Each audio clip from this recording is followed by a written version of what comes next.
Hey guys, tonight we're cracking open the frilly, buttoned up and deeply unsettling world of Victorian parenting, where lace met leeches and lullabies came with a side of laudanum. Spoiler alert, you probably won't survive this. Not because there's anything physically threatening about this story unless you count emotional damage, but because if you were born into a Victorian household, statistically speaking, your odds of making it past your 5th birthday were dicey. Infant mortality was high, diseases were rampant, and the average toddler was expected to have the manners of a 40-year-old naval officer. So before you get comfortable, take a moment to like the video and subscribe, but only if you genuinely enjoy what I do here. Also, let me know in the comments where you're watching from and what time it is. I love seeing who's up with me around the world. Now, dim the lights, maybe turn on a fan for that soft background hum, and let's ease into tonight's journey together. You're born on a foggy morning in 1804, in the back room of a drafty townhouse in London's East End. The midwife isn't a certified nurse or anything close to it. She's just a woman from 2 streets over who knows how to boil rags and shout at labouring mothers to push harder. You arrive squalling, slippery, and already disappointing. Why? Because you're a girl. Or a boy. Doesn't matter, honestly. Your value has already been assigned before you even blink. Your crying is met not with cuddles, but with commentary, strong lungs if you're loud, bad omen if you're not. Within minutes, you're swaddled tight, like really tight. We're talking arms locked to your sides, legs stiff. The full burrito treatment. It's believed that letting babies move freely could cause physical deformities or, worse, moral weakness. So you're immobilized like a prisoner awaiting sentencing, and guess what? That swaddling doesn't come off for days, or weeks. Babies were often left like that, barely changed or washed, because cleanliness wasn't yet equated with health. You get rocked a bit maybe, but you're mostly left to lie there, eyes wide, staring at soot-covered ceilings and the occasional spider that wanders past. The nursery isn't a cheerful place filled with toys and soft lullabies. It's cold, literally. Victorians believed fresh air prevented illness, so windows were left open even in winter. You'd be wrapped in thin wool and placed in a wooden cradle, sometimes near a fire if your family was wealthy, but often not. The chill is part of your early training. Cold builds character, they said. What it mostly built was pneumonia. No one's talking baby talk to you. That wasn't a thing yet. In fact, the general philosophy was that talking to infants too much could delay their development. What they needed was routine, rigidity, and silence. Victorian babies weren't cooed at, they were managed like a particularly wet batch of laundry. You get fed at strict intervals regardless of whether you're actually hungry. Crying outside of feeding time? That's attention-seeking. And the worst thing a Victorian child could do was seek attention. Which brings us to one of the more haunting phrases of the era. Children should be seen and not heard. You'll be hearing that a lot. Or rather, you won't be hearing much at all, because your role is to be quiet, compliant, and basically invisible, until you're old enough to do chores. Parental affection was considered risky. There was a fear that too much hugging or comforting would soften children, turning them into weak adults. So even if you were sick, scared, or just lonely, the prevailing wisdom was to let you cry it out. Or better yet, ignore you until you learn not to cry at all. Now, let's talk about what you're actually eating, if you're lucky enough to be fed at all. If your mother is wealthy, you're likely passed off to a wet nurse, a woman paid to breastfeed you. You and the wet nurse are often moved to a separate part of the house, so your cries don't disturb the household. If you're lower class, your mother might still try to nurse you, but that depends on her health, her workload, and whether she even can. Either way, the idea that a mother's presence is central to a baby's well-being? Very much not in vogue. As you begin to grow, say, around 3 months, your crib gets swapped out for something that looks like a cross between a birdcage and a basket. Victorian baby gear was less about comfort and more about containment. You might be strapped into a wheeled walker made of iron or set inside a rolling crib with metal bars. These things weren't just dangerous. They were designed to restrict freedom of movement. They didn't trust babies to explore. Crawling was discouraged. Standing and walking were milestones best achieved under supervision, preferably with a bribe or a threat. At about 6 months, you might be propped up in a high chair with a spoonful of boiled flour paste or mashed carrots. Solid foods were introduced early and without mercy. Whether your stomach was ready didn't matter. Mealtimes were battles of wills. Your will was to survive, theirs was to tame you. And of course, everything is filtered through the lens of morality. Even as an infant, your behaviour is seen as a reflection of your future soul. A fussy baby, clearly selfish. A baby that sleeps through the night without fuss. That's a virtuous child. Victorian parenting was like raising a tiny adult who's already guilty of something and just hasn't confessed yet. Now here's your historical fact. Queen Victoria herself had 9 children, and while she doted on her husband Albert, she described childbirth as an ordeal, and motherhood as a bore. She rarely held her own babies. The Queen's opinion trickled down into the culture, reinforcing the belief that emotional detachment was classy. As for your quirky fact, some nurseries hung blackout curtains not to help babies sleep, but to prevent sinful thoughts. The dark was believed to stifle dangerous imagination. You were encouraged to lie still and think of nothing. And here's the scholarly debate that lingers. Was all this cruelty intentional, or were Victorians genuinely doing their best with the science and moral frameworks they hid? Some historians argue that these parents loved their children deeply, just within the parameters of a repressed, class-ridden society. Others, not so generous. They point to the manuals, the memoirs, or the harshness built into nursery rhymes themselves as evidence that the culture prized obedience far above emotional development. But no matter how you interpret it, one thing's clear. If CPS time travelled to 1864, it would have to set up shop on every corner. So here you are, only a few weeks into life, and already you've learned that emotions are a liability, fresh air is a punishment, and scent is survival. But brace yourself, it gets weirder. Because now that you've mastered the art of lying motionless in your little iron cradle, the real training begins. Victorians didn't believe in letting nature take its course when it came to child development. Oh no, they believed in shaping you like clay, stiff, silent, obedient clay, starting as early as humanly possible. Discipline wasn't just for toddlers and tantrums, it started at birth, and I mean literally. You're around 2 months old when the lessons begin. First, you learn to sleep on a schedule. Not your schedule, mind you. The family's. It doesn't matter if you're hungry, scared, or wet. You're placed in your crib at 7 p.m. and expected not to make a sound until morning. Crying? That's a test, one you're supposed to fail quietly. Victorian parents often believed that infants cried not from need, but from willful disobedience. As if your underdeveloped brain was staging a rebellion against decorum. So if you cry too long, you might be left in a dark room, ignored completely, or even, yes, smacked. Not hard maybe, but enough to send a message. That message? Don't try it again. And let's not forget the classic, rocking chairs are for the weak. Self-soothing was the end goal. Caregivers were told not to pick you up when you cried, not to cuddle, and certainly not to sing. Singing was seen as too emotionally stimulating. Nannies and nurses, often the ones actually doing the parenting, were trained to treat infants like temperamental clocks, wind them up, set them down, and let them tick. One popular method for enforcing early discipline was the crying cure. Yes, that's exactly what it sounds like. Let the baby cry until they stop and until they learn. You, the poor newborn, are supposed to internalize that the world is cold, rules are fixed, and nothing good comes from making noise. And people loved this method. Parenting manuals praised it for producing calm, obedient children. Never mind the low-key psychological damage. By the time you're 6 months old, you're already being told no more times than you're being told your name. You try to reach for the cat? No. You babble during adult conversation? No. You laugh too loudly? Absolutely not. And remember, this is before you can even walk. The idea was to raise a little Victorian gentleman or lady who knew their place before they knew their colours, which is why, even at this tender age, parents would sometimes punish disobedience with startling swiftness. A slap on the hand, a stern shake, maybe a taste of soap, all justified by the era's favourite parenting motto, spare the rod and spoil the child. Now, here's where it gets a little fringier.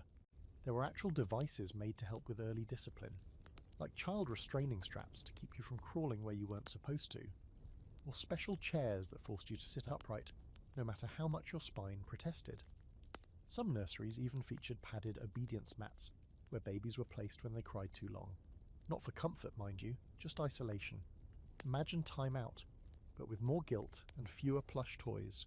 Speaking of guilt, that was a core part of the training too. You were taught to be ashamed of bad behaviour even before you could talk. Nannies would scold infants with phrases like "God is watching," or "Mama will be so disappointed." Some even held mirrors up to crying babies to show them how ugly they looked when upset. Yeah, that's real. It was supposed to build character. What it probably built was a deep sense of existential dread. But hey, Victorians loved a child who seemed wise beyond their years, especially if that wisdom included shame and restraint. Now for your historical fact. One of the most influential figures in Victorian child rearing was a woman named Sarah Stickney Ellis.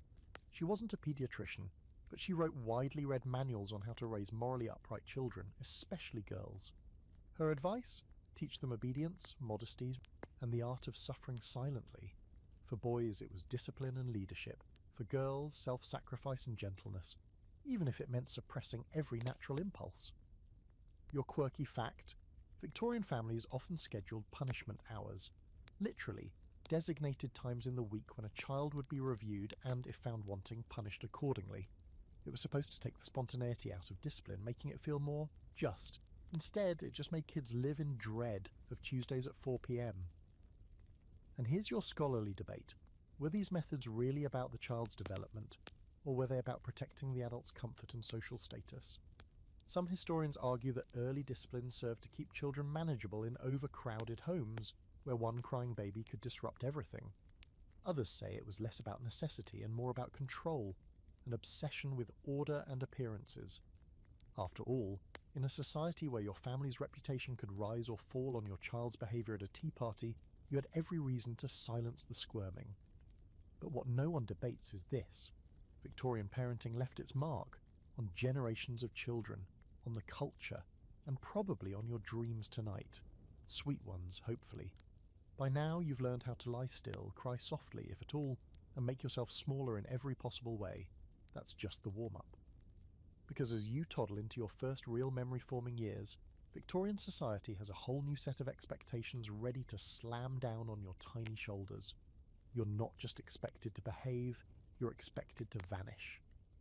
Welcome to the golden rule of Victorian childhood.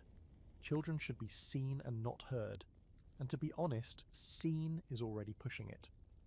You're 3 years old, maybe 4, standing stiffly at the edge of the parlour while your mother hosts a tea. You're not allowed to speak unless spoken to. You can't interrupt. You can't make noise. You certainly can't fidget. Your shoes pinch, your collar itches, and you have to stand with your hands behind your back like a little footman in training. Your entire job is to look adorable and utterly forgettable. Your parents don't want a child, they want a mute accessory that confirms their good breeding. Let's say you forget yourself and laugh. A real belly laugh because someone tripped outside or the dog sneezed. The room freezes. Adults stare. Your mother's eyes harden like cold iron. You've just embarrassed her, which is worse than a broken vase, worse than a torn dress. It's a social sin. After the guests leave, you'll be scolded for hours, not because you were bad, but because you were loud. And for Victorian parents, noise was next to evil, and quietness, on the other hand, that was virtue. That was refinement. That was what separated you from the filthy children in the street, throwing rocks and yelling about chimney sweeps. At home, the pattern continues. Meals are silent, walks are quiet, church is an endurance test of stillness. Even playtime, if you're allowed any, is supposed to be contained, modest, and ideally educational. You're expected to play alone or with siblings, but only within designated rooms and only with the approved toys. Talking too much, laughing too loudly, or asking why too often could all result in a firm reprimand. Or worse, a report to your father when he got home, and you do not want to be on his radar. That silence, by the way, isn't just behavioural, it's emotional too. You're not supposed to cry, not even when you scrape your knee or lose your favourite doll or feel completely overwhelmed by the sheer pressure of existing. Emotions are considered dangerous, slippery things. They lead to hysteria, they threaten order, and they make adults uncomfortable. So if you're sad, you're told to be brave. If you're angry, you're told to be quiet. If you're scared, you're told to pray.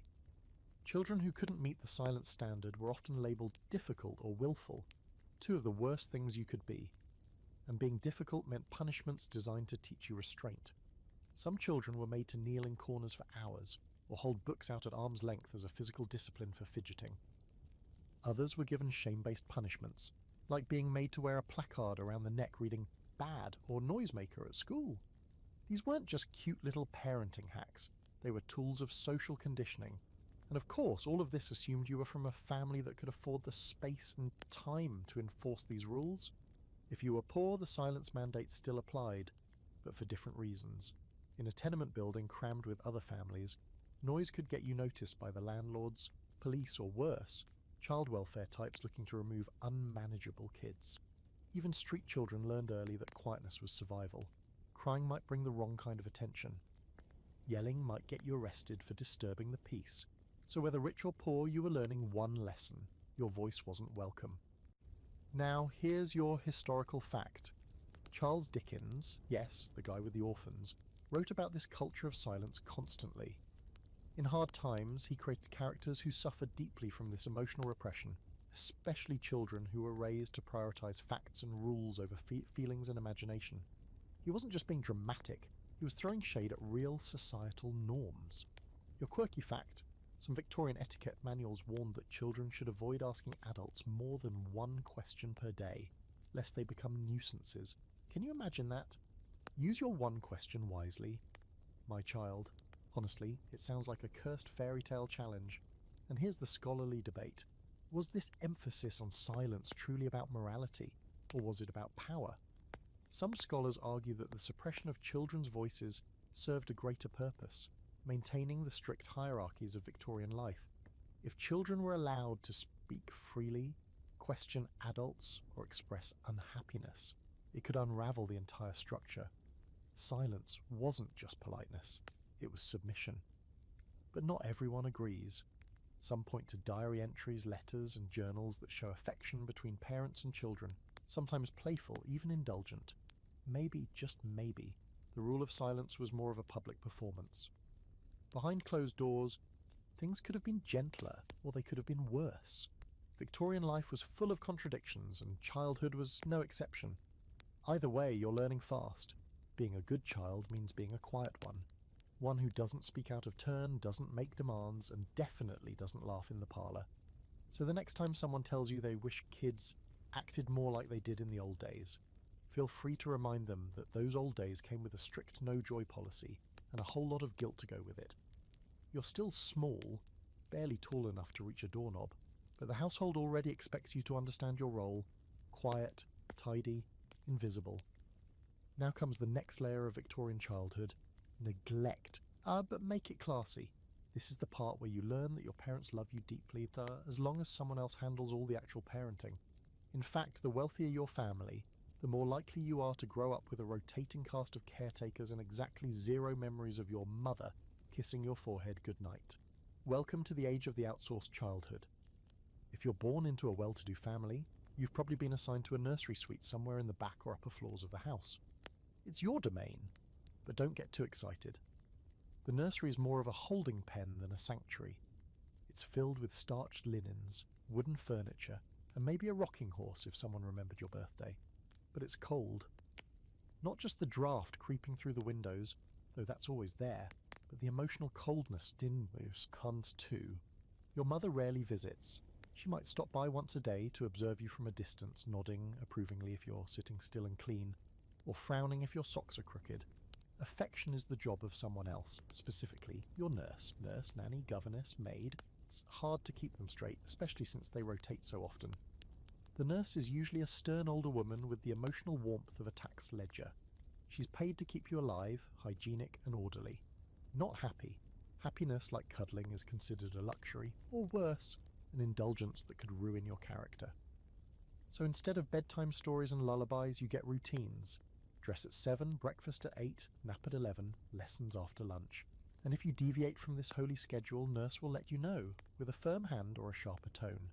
Your mother, meanwhile, is likely in the drawing room, sketching, writing letters, or trying not to look bored during her embroidery circle. She's not being cruel, she's being proper. The prevailing belief is that too much maternal involvement leads to weak children. Emotionally clingy, physically fragile, and socially awkward, a real lady doesn't coddle, she delegates. In fact, parenting manuals at the time warned mothers not to become too attached to their children. Attachment was undignified.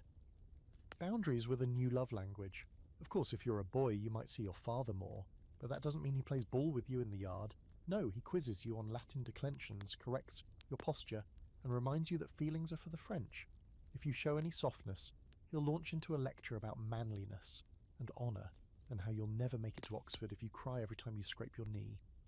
For girls, interactions with fathers are even more distant, polite, formal, and brief. You're expected to curtsy and say yes, papa, and then vanish back upstairs like a ghost in soft shoes. Even your meals are separate.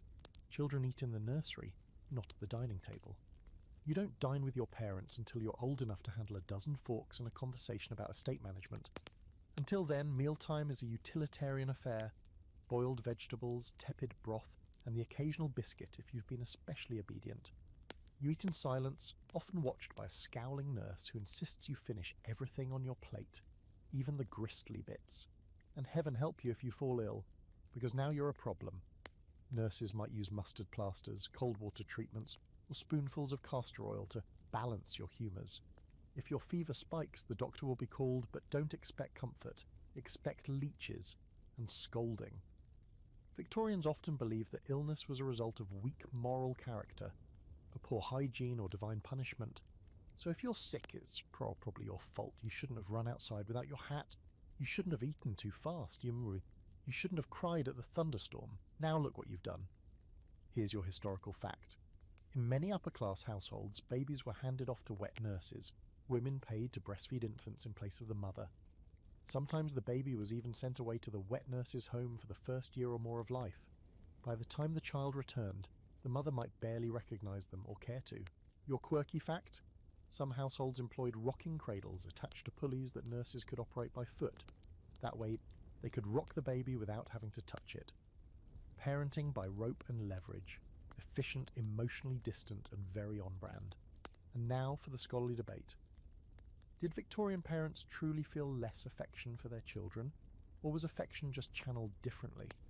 Some historians argue that these parents did love their kids, but societal norms forced them to express it through structure, education, and legacy. Others insist that the detachment was real and deep, less a cultural quirk and more a conscious prioritization of reputation over relationship. Either way, you the child are learning a simple truth. You're not the centre of anyone's world. You're part of the household machinery. You're managed, observed, corrected, but rarely held. And as much as that sounds cold, to a Victorian parent it sounded like success. A tidy nursery, a quiet child, a reputation intact. So the next time someone sighs about how much better behaved children used to be, remind them that it's easier to behave when no one's hugging you and everyone's watching. If you're still with us, and haven't emotionally checked out into a fantasy where someone, anyone, tucks you in at night with a hug, then it's time to introduce you to the next charming element of Victorian childhood, the gear. That's right, the stuff. The high chairs, the cradles, the prams, the toys, all the objects Victorian society designed for its children. And while some of it might seem sweet or old-fashioned at a glance, the truth is this. Most of it would get someone arrested today, or at the very least slapped with a warning label the size of a mattress tag. So picture this. You're 5 now, still small enough to be adorable when you're silent, still expected to act like a butler in training, and it's time for your morning routine. You're yanked out of a high, narrow crib with wooden bars, no padding obviously, because bumping your head is character building. These things were often lined with stiff sheets, no blankets in winter, because excess comfort was suspect. In some households, the crib might even be placed near an open window. Yes, in the dead of winter. Victorians had a whole thing about airing out the child. The idea was that exposure to cold air built resilience and toughened the immune system. Or, gave you bronchitis. Some parents even took it a step further and used baby cages. No, not a metaphor, actual cages. In the 1800s, especially in crowded cities like London, it wasn't unusual for upper-floor apartments to feature wire mesh boxes that jutted out from the windows, where the baby could be placed during the day to get fresh air and sunlight. These things were bolted to the side of the building like a flower box for your infant. You sat in there, suspended over the street like a potted plant in a pinafore, while carriages and coal carts passed by below. And yes, people were fine with this, because some even thought it was progressive. Inside the nursery, you're placed in a wooden high chair, the kind with straps, not for safety but for obedience. Some of these chairs converted into baby walkers on wheels, which sounds fun until you realise they were made entirely of iron and hardwood and didn't really lock. More than one child took a tumble down the stairs after one of these charming inventions got going. And forget plastic safety gates. The Victorians believed in open staircases and sharp corners. baby-proofing? Try baby challenging. And then there were the cradles that doubled as punishment devices. Rocking cradles were sometimes designed to be too effective. Big wooden things that rocked with such force that they could tip over or throw the baby right out. Nannies might keep the cradle moving constantly even when you were wide awake and nauseous, just to keep you quiet and still. And since soothing wasn't the goal, compliance was, you quickly learned that moving too much just meant more rocking, more bouncing, and more of that sick feeling in your tiny Victorian stomach. Toys weren't much better. If you were rich, you might have access to beautiful handmade dolls or miniature tea sets, but they weren't meant for play in the way we understand it. Dolls were there to prepare girls for domestic life. You didn't dress them for fun. You practiced dressing a future baby. You didn't have tea parties for imagination. You rehearsed hosting. Boys had slightly more options: wooden soldiers, miniature cannons, toy trains, but again all geared toward preparing you for real life. War, industry, duty, joy was accidental, and God help you if you were poor. Poor children had few toys, maybe a rag doll made from scraps, or a wooden hoop to roll down the alley. The closest thing to a stuffed animal might be a sock with buttons sewn on for eyes. Your main toy was your environment, and it didn't pull any punches. Rusty nails, open flames, uneven cobblestones. Playtime was just another opportunity to break your collarbone. Now here's your historical fact. In 1874, British reformers began pushing for the regulation of toy manufacturing, because lead paint was common in children's toys, even in teethers. Lead, in a teething ring, because nothing says healthy development like a daily dose of neurotoxin. It wasn't until well into the 20th century that safety standards began to catch up with the concept of let's not poison the baby. Your quirky fact? Some baby walkers from the Victorian era came with leashes, as in literal straps that the nanny could pull to control how far the child wandered. Imagine a toddler with a sort of marionette setup, one part learning to walk, one part being puppeteered like a tiny drunk Victorian robot. It was as creepy as it was accepted, and your scholarly debate: was all this dangerous gear a result of ignorance or indifference? Some argue the Victorians were simply doing their best with what they had. Trial and error parenting, emphasis on the error. Others point to the cultural obsession with discipline and conformity. Safety wasn't the goal. The point was to create an environment where a child's body and will were shaped, moulded, even punished by the physical world around them. You, of course, don't get to vote on any of this. You're the one strapped into the high chair, watching the world go by outside the window, maybe from inside your little cage. You've already figured out how to stay still, how to not complain, and how to breathe quietly in case the nurse thinks you're faking illness to avoid morning porridge. But you're still just a kid, and sometimes, despite it all, you want to play. You want to run, laugh, fall over without getting scolded. But that kind of freedom? That's not on the list of approved activities in your nanny's little black book. So the next time someone sees an ultra-modern baby monitor and mutters, "In my day we didn't need all this technology," just remember, in their day, babies were hanging out of windows in metal boxes. Let's get into something personal now, intimate even. Not in a creepy way, just in the very human, very awkward way that all kids eventually face. Toilet training, or, as a Victorian child would come to know it, the first official shame ritual of your young life. Forget stickers, charts, and gentle encouragement. In this era, learning to use the chamber pot wasn't a milestone, it was a moral test. One you were expected to pass early, quietly, and without ever talking about it again. No pressure. So you're around 2 years old, which means it's time. Your nurse has determined that you're ready to stop soiling your little woolen underthings, and Victorian society has no patience for accidents. Unlike modern parenting, where there's a whole industry built around soft training, pants, child-sized toilets, and books with animated bears telling you it's okay to have a few slips, your world does not allow for failure. You get a pot, a stern glance, and maybe a Bible verse about cleanliness being next to godliness. That's your instruction manual. Now, the chamber pot isn't cute or colourful. It's usually ceramic or tin, unadorned, and placed under your bed or tucked in a corner. You're expected to use it quietly, efficiently, and ideally without needing help. But heaven forbid you make a mistake. Wet the bed? That's not just a bodily function. It's a sign of laziness, poor discipline, or moral weakness. Some parents genuinely believe that nighttime accidents reflected a child's character. Some went as far as to interpret it as sinful. The response? Well, it's not a conversation. No one sits you down and gently explains body signals. Instead, if you have an accident, you might be forced to wear soiled clothing longer than necessary, as a punishment. Some children were even made to clean their own messes, scrubbing the floor under supervision while being lectured about shame and cleanliness. Imagine being 3 years old and already feeling like a criminal for not making it to the pot on time. To make things even more uncomfortable, public embarrassment was fair game. If you had a lapse in front of family, or worse, guests, you could expect to be scolded in full view. Some families used accident charts pinned up in the nursery, recording each offence. Others simply relied on shaming language. Disgusting, filthy, disobedient. The goal wasn't to guide you, it was to break the habit as quickly as possible, by any means necessary. And don't assume that being from a wealthy family made this easier. In fact, it might have been worse. Upper-class children were expected to master toilet training earlier than working-class kids, because it reflected on the family's refinement. If a child was still having accidents at 3, whispers would follow. Maybe the nurse was incompetent. Maybe the child was simple. Maybe the mother was too affectionate. After all, only soft children had trouble with control. Now here's a little twist, because everything in Victorian life seems to come with one. Some families made the process elaborate. You might be placed on a raised seat called a commode chair, designed to mimic a throne.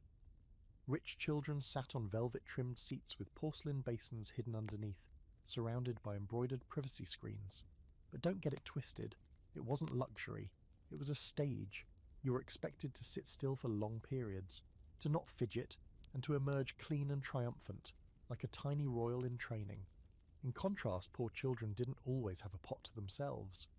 Entire families in cramped tenements often shared a single bucket behind a curtain, or in some cases, used alleyways. Some kids were so used to going outdoors that when placed inside a proper lavatory later in life, they felt more confused than relieved. But regardless of your surroundings, the message was the same. Mess is failure, Julia, and failure is shame. Now here's your historical fact. The famed child-rearing guide Hints on the Management of Children by Dr. Pi Henry Chavas, published in the mid-19th century, advised that toilet training begin as soon as the child can sit upright. That's around 6 months old if you're keeping track. He warned mothers not to allow their children to run about like puppies, lest they grow up without proper shame. And for your quirky fact, some families took cleanliness to absurd lengths. There are documented cases of children being given enemas as part of their weekly hygiene routine, not because they were ill, but because clean insides made for clean thoughts. Yes, that's a real thing that people believed. Little Victorian, you isn't just expected to potty train young, you're also being physically prepped to be morally spotless. And now the scholarly debate. Did Victorian toilet training practices reflect broader anxieties about control in the body? Some researchers argue that the intense focus on bodily discipline mirrors the era's obsession with self-restraint. Victorians lived in a world where repression wasn't just encouraged, it was celebrated. Teaching children to control their bladders became a metaphor for controlling everything else: emotions, desires, and social behaviour. Others argue that the harsh methods were more about practicality. Diapers were reusable and hard to wash, plumbing was limited, and time was short. Harsh as it seems now, maybe it was just survival. Still, here you are. You've learned to hold it in, literally and metaphorically. And somewhere deep in your child brain, you already understand the cost of making a mess. You sit still, stare at the cracked wallpaper in the nursery, and wait for permission to get up, hoping this time you won't be told you've failed. So next time you hear someone say, "Kids today have it too easy with their pull-ups and positive reinforcement," remind them that once upon a time potty training came with a side of psychological warfare. You're getting older now, maybe 4 or 5, and you're starting to realise that life isn't just about staying clean and quiet. It's also about eating things you don't understand and being grateful for it. Because in the grand Victorian tradition, food wasn't really about flavour, or even nutrition. It was about control, class, and the war against anything resembling pleasure. And nowhere is that more obvious than in the realm of baby food. Let's just say, if you're looking forward to breakfast, don't. Your day starts with a bowl of something pale, mushy, and horrifyingly bland. If you're from a respectable middle or upper class family, that means boiled flour paste. Yes, flour paste. A slurry of white flour and water stirred into a gelatinous glue and served lukewarm. It's thick, it's grey. It has the texture of wallpaper adhesive and the nutritional content of a shoe. Sometimes it's seasoned with a little milk or sugar if nurse is feeling wild, but more often it's just paste. This wasn't some sad kitchen mistake. It was the recommended diet for babies and toddlers. Why? Because doctors at the time had declared breast milk suspicious. Not always, but often enough that it shaped a generation of feeding habits. Medical authorities, and this is real, warned mothers that their breast milk might become soured by emotion. If you were angry, anxious, or passionate, your milk could become dangerous, poisonous even. So many mothers, especially in wealthier circles, avoided breastfeeding altogether, handing off the task to a wet nurse or skipping it entirely in favour of pap. Pap was another word for your standard baby mush, usually a mixture of bread soaked in water, milk, or sometimes beer. And yes, beer was absolutely considered an appropriate feeding fluid for infants in some households. Weak beer, but still. You, little Victorian you, might be spoon-fed warm ale and bread before you even have all your baby teeth. The idea was that it helped with digestion and sleep. It probably did, if by sleep you mean unconsciousness. But wait, it gets worse, because your digestive system is now a battlefield, and every adult in your life has an opinion about what should go into it. Doctor says one thing, nurse says another. Grandmother has her own set of rules based on a pamphlet she read in 1822, so your meals become a rotation of questionable broths, stewed apples, and gruel, always gruel. Gruel is the ultimate Victorian comfort food / punishment. It's like oatmeal's sad cousin, made thinner, more bitter, and stripped of joy. And if you're sick, congratulations, you're now eating something called beef tea. It's exactly what it sounds like. Water boiled with beef shavings until it becomes a warm brownish broth with the vague flavour of shoe leather. This was considered the height of nutrition. Some doctors claimed it could revive children on the brink of death. Others believed it restored vital energies, but mostly it tasted like someone wrung out a dish rag that had been mopping up meat juice. Let's pause here and consider your quirky fact. In some nurseries, children were forbidden from drinking cold milk because it was thought to shock the stomach. So milk was always served warm, often left out all day, slowly turning into a room temperature science experiment. If you refused it, that was defiance. And defiance had consequences. You'd sit at the table until it was finished, even if it curdled in front of you. Meanwhile, any sign of preference, say, asking for more of one dish and less of another, was discouraged. Expressing opinions about food marked you as spoiled. Gratitude was mandatory. Complaining was not only rude, but sinful. You'd be reminded of children in the workhouse who'd kill for your soggy carrots. And speaking of workhouses, children there fared even worse. Meals consisted of hard bread, watery soup, and on good days, something called suet pudding, which was essentially fat-flavoured glue in pudding form. Yum. Now here's your historical fact. In 1854, Dr. Charles West, one of the more progressive paediatric voices of the time, began questioning the dominance of pea and flour paste in infant diets. He suggested that maybe, just maybe, food should contain actual nutrients, but his ideas were slow to catch on, especially since the medical community still hadn't agreed on what vitamins were. The concept of a balanced diet wouldn't take hold for another century. And now for the scholarly debate. Did Victorian feeding practices stem from ignorance or moral philosophy? Some historians believe parents genuinely thought these foods were healthy. Without modern knowledge of nutrition, they relied on tradition and anecdotal advice. Others argue that Victorian food for children was intentionally bland and joyless to discourage appetite and physical indulgence. In other words, your tasteless meals weren't an accident. They were a training tool. Pleasure was dangerous. Craving meant weakness, and a child who wanted more was seen as greedy. So here you are, pushing a spoonful of beige mush around your tin bowl while nurse eyes you from across the room. You've learned not to make a face even though it tastes like sadness. You've learned to say thank you even when your stomach churns. You've learned that asking for a second helping is risky and saying you're full is even worse. And through it all, you know one thing for sure. Whatever this is, it's not food, not the kind that feeds joy or makes memories. It's sustenance with a side of scolding.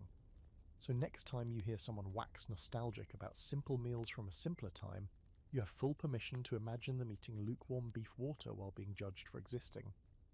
Now that your stomach's full of lukewarm gruel and regret.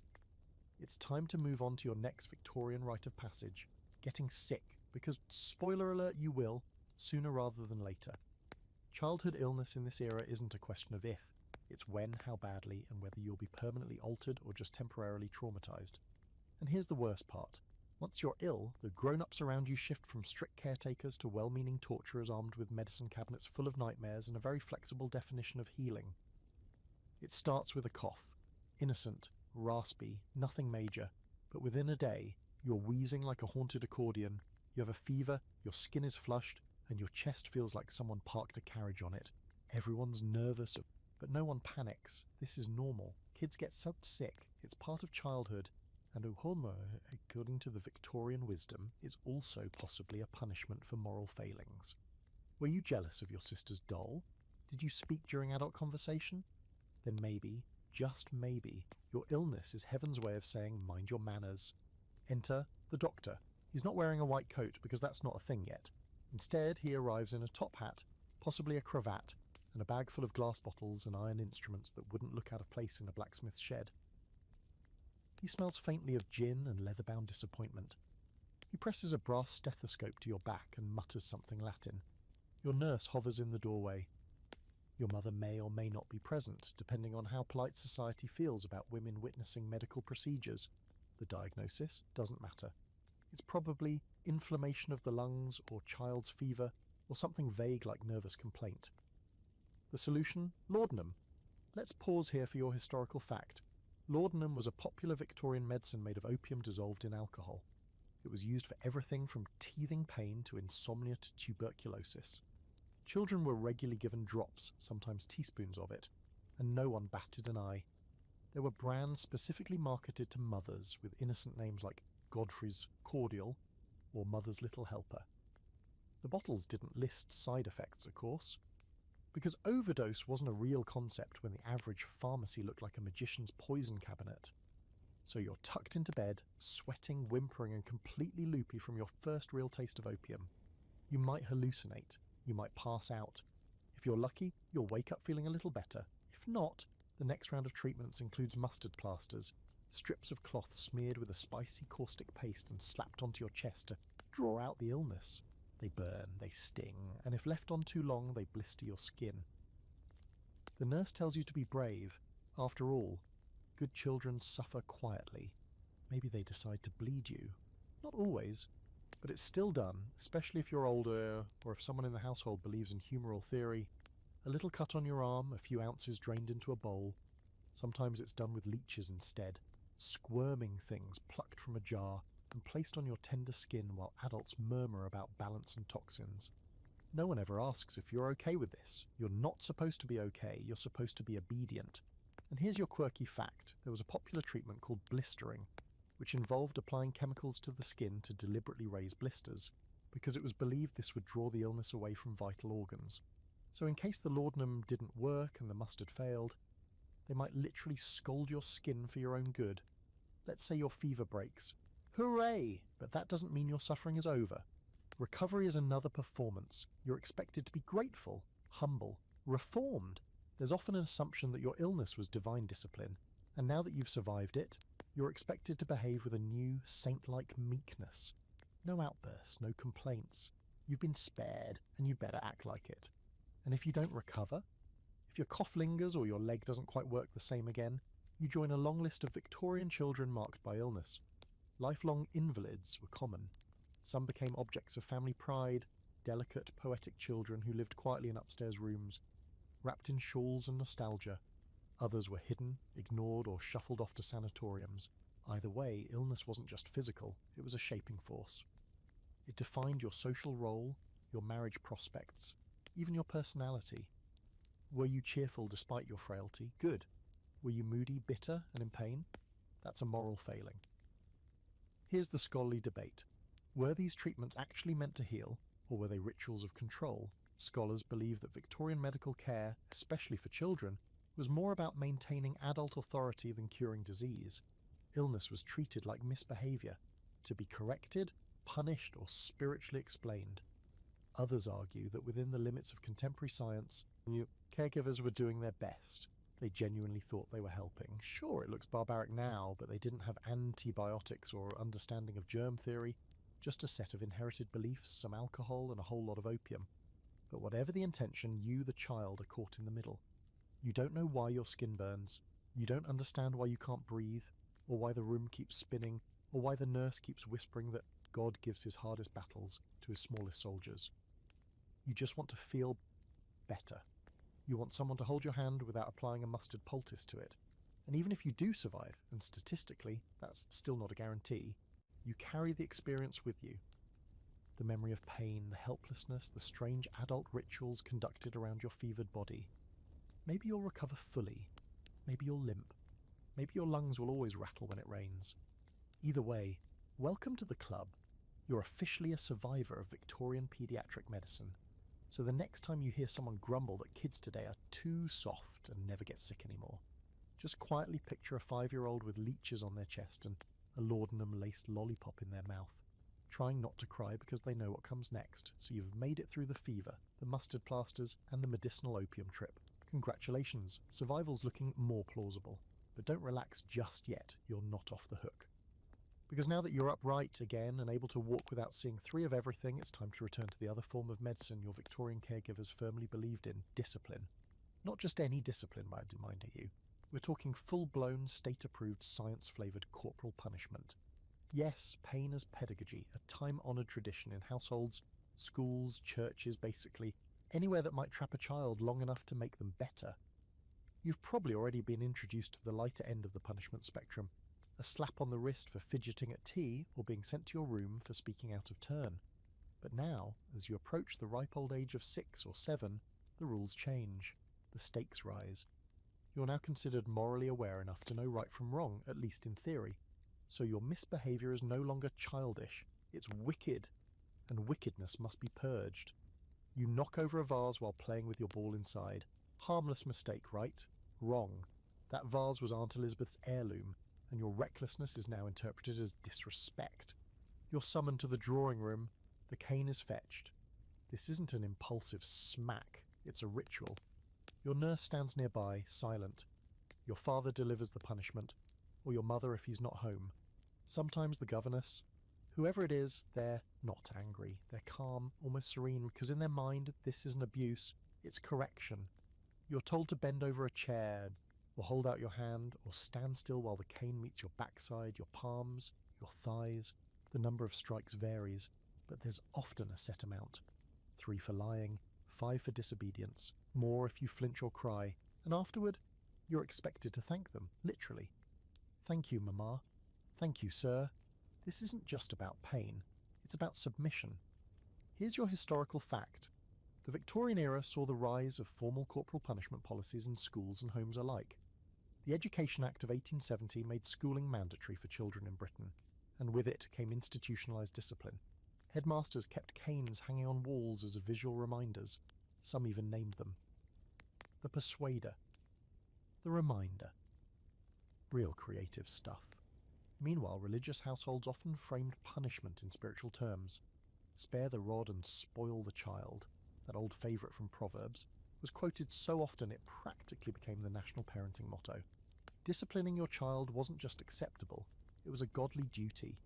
And for many families, sparing the rod wasn't just a metaphor, it was a literal rod. That brings us to your quirky fact. Some families used what was called a discipline chart, a household ledger tracking offences and corresponding punishments. Little Victorian, you might find your name next to an entry like "spoke back, 2 cane strokes." These charts weren't hidden. They were sometimes read aloud at family gatherings, right after grace. Nothing says cosy dinner like being publicly shamed for whispering during scripture reading. And the punishments weren't just physical. You could be locked in a cupboard for hours, or made to kneel on hard peas, hands in the air for prayerful reflection. If your governess was particularly creative, she might have you copy lines for hours. I must not question authority, over and over until your hand cramped. Punishment was as much about boredom and humiliation as bruises. But here's where things get really Victorian. You were supposed to be grateful for it. Manuals told parents to explain to their children that punishment was a form of love. If your parents hit you, it meant they cared. If they didn't, it meant they'd given up on your soul, so you learned to accept pain as attention, obedience as virtue, and fear as respect. Let's pause here for the scholarly debate. Was this approach to discipline truly about child development, or was it a projection of adult insecurity and social anxiety? Some scholars argue that the Victorian obsession with punishment reflected a deep cultural fear of disorder, of rebellion, of what might happen if children grew up wild. In a world already teetering on the edge of industrial chaos and moral panic, obedience was the glue holding everything together. Others point out the contradictions, that parents often punished with one hand while weeping with the other. Maybe, just maybe, they didn't know how else to raise children in a world that punished them for softness. Of course, some children weren't disciplined at all, not because they were well behaved, but because no one had the time. In lower class homes where parents worked long hours, kids were left to raise themselves, and in those cases, the punishment came from society.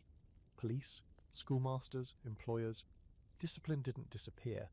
It just got outsourced like everything else. But if you're from a proper family, your world is filled with consequences. You live in a world of watchers. Your governess watches you. Your mother watches your governess. God watches everyone. And the slightest lapse in decorum, a giggle at the wrong moment, a footprint on the hallway rug, a forgotten please can bring the cane, the corner, or the tears. And you've learned to take it. To breathe shallowly when the punishment starts. To go quiet afterward. To say thank you. The worst part? It works. You're more careful. You speak less. You flinch when someone raises their voice. You've been shaped not just in behaviour, but in belief. You truly think you're better when you're quiet, when you're obedient, when you're sore, that the pain makes you good. So next time you hear someone say, well, a good spanking never hurt anyone, maybe ask them if they've ever had to say thank you for being whipped with a braided switch while their siblings watched. And then maybe offer them a time machine and a dose of laudanum. They're going to need both. By now you're well acquainted with the inner workings of Victorian family life, the silence, the starch, the punishments that double as moral lessons. But things are about to shift again, and not in your favour. Because at this stage of your Victorian childhood, say around age 7 or 8, your parents start to look at you differently. You're not just a child anymore, you're a resource. And if you're not earning your keep, you're wasting space. Welcome to the world of child labour, where the idea of a carefree youth is about as realistic as a unicorn in a waistcoat. Let's say you're from a working class family. Your father is a cobbler. Your mother takes in laundry or maybe works as a charwoman scrubbing floors in someone else's fine house. You've got siblings, too many probably, and not nearly enough space or food to go around. There's no room for dead weight, and definitely no margin for sentiment. So once you're old enough to carry a bucket, you're sent out to help. You might start by running errands for your mother, delivering laundry or fetching water from the pump, which could be a quarter mile away. Sounds simple, but remember, Victorian buckets are made of metal, and they're heavy. Your hands are small, your boots don't fit, you get blisters, you get frostbite. But you don't complain. Complaining means you're weak, and weak children don't last long. Then comes your first real job. Maybe you're sent to work as a chimney sweep. You're small, wiry, and light enough to fit into the narrow flues of Victorian townhouses. Your job? Climb up into the blackened, soot-choked shafts and scrub them clean with nothing but a brush, a rag, and your own knees. You can barely breathe. You cough constantly. Sometimes you get stuck. Children have died that way, wedged in place while their supervisor yells from below. But hey, it pays a penny a day and your family needs that penny. Or maybe you're sent to a textile mill. There you spend 12 hours a day in deafening dust-filled rooms, crawling under machinery to fetch broken threads. The machines don't stop for you. If you're lucky, you lose some fingernails. If you're not, you lose a hand. Some factories hire children just to fix snags mid-production. The reason? Their small fingers are more precise. Let that sink in. You're not a person. You're a set of tools attached to a spine. And if you're a girl, the work is different but not softer. You might be hired as a scullery maid in a large house, waking up before dawn to wash dishes, scrub floors, polish silver. Your hands are raw from lye soap. You're not allowed to eat with the family or even the senior servants. You sleep in the attic next to the coal chute, but the mistress of the house says you're lucky to have work. Now, your historical fact in 1840, nearly 50% of Britain's workforce under the age of 20 was made up of children. The government didn't even begin regulating child labour until the Factory Act of 1833, and even then, kids as young as 9 could legally work up to 8 hours a day. And yes, that was considered progress. And here's your quirky fact. Some children worked as pure finders. Yes, that's a real job. Collecting dog feces from the streets to sell to tanneries which used it in the leather-making process. You went around with a bucket and a stick, poking through gutters for poop which you carried back to sell for a halfpenny a load. Sanitary? No. Soul-crushing? Absolutely. Of course, if you were from a wealthier family, your experience was different. You weren't sweeping chimneys or scavenging refuse, but you weren't free either. You were being trained for your version of labour, managing estates, hosting salons, marrying strategically. Victorian childhood wasn't about freedom. It was about preparation. For rich boys, that meant years of Latin, fencing, and memorising geography in a starched uniform. For girls, it meant needlework, piano, posture practice, and learning how to smile without showing too much enthusiasm. Work, even if the job title was lady. There's a strange universality to it all. Whether you're hauling coal in your petticoat or reciting French verbs in a drawing room, your worth is measured by your productivity. Victorian society didn't ask if children could work. It asked how soon they could start. Your time isn't yours, your body isn't yours. You're an investment, a future servant, a future soldier, a future wife, till adulthood is just on a probation period. Which brings us to the scholarly debate. Did Victorian parents truly believe labour was good for children, or were they simply desperate? Some historians argue that working-class families viewed child labour as a tragic necessity, better a job than starvation. Others suggest that it was normalised, even celebrated. Kids who worked were seen as responsible, moral, even godly. There are accounts of parents bragging about how young their child started earning. There were Sunday sermons about the virtue of industry and the dangers of idleness. Being tired, overworked and miserable, that was a sign you were on the right path. And in some twisted way, the system did reward suffering. Children who worked and survived often climbed a rung or two on the social ladder, some subversive, enough to give their own children slightly less miserable lives. That was the dream, anyway. The reality? Many worked themselves into early graves, their names forgotten, their labour unacknowledged. You, meanwhile, have stopped thinking of school as a place for books and ideas. If you're lucky enough to attend at all, it's part-time and exhausting. You fall asleep at your desk. Your clothes are covered in soot or flour or dried soap suds. Your teacher raps your knuckles if you can't recite your numbers. But no one asks if you're hungry or scared or tired. Everyone already knows the answer. So next time someone complains that kids these days don't understand hard work, you can tell them about the 5-year-olds who climbed inside chimneys, coughed up those soot, and then got caned for being late to church. You're about 10 years old now, old enough to know that fun is conditional and affection is optional. You've figured out how to keep your back straight, your hands folded, and your opinions to yourself. But just when you think you've mastered the tightrope walk of Victorian childhood, something shifts. One day your parents sit you down. Or they don't, maybe they just mention it casually over breakfast between sips of lukewarm tea and spoonfuls of congealed porridge. You're being sent away. Welcome to boarding school, or as some Victorian children secretly called it, baby prison with uniforms. You don't get a say in this. Whether you're excited or terrified doesn't matter. The carriage has already been arranged, your trunk is packed, and tomorrow morning you'll be shipped off to a dark brick building in the middle of nowhere, where learning and loneliness go hand in hand. Now, if you're a boy from a middle or upper class family, you're likely headed to one of the prestigious institutions, Eton, Harrow, Rugby, places with centuries of tradition, endless corridors, and a faint smell of mildew and boot polish. It sounds fancy, right? Trust me, it's not. Within your first 10 minutes, you learn the unspoken rules. You don't speak unless spoken to, you don't cry, you definitely don't show weakness. And under no circumstances do you fall behind in Latin. That's blood in the water. You share a freezing dormitory with 20 other boys, all of whom are just as scared as you, but much better at hiding it. There's no privacy, no comfort. The mattresses are thin, the blankets are coarser than a sack of potatoes, and the windows never fully close. Victorian boarding schools were built on a foundation of toughening up, and that philosophy extended to the architecture. If your lips turn blue in the winter, that's a sign you're building character. Discipline here makes your governess's cane look like a gentle suggestion. Older boys are given authority over younger ones, a system known as fagging. As a new student, you become a servant to an older boy, shining his boots, running his errands, folding his laundry. If you disobey, expect a beating, not from a teacher, but from your assigned superior.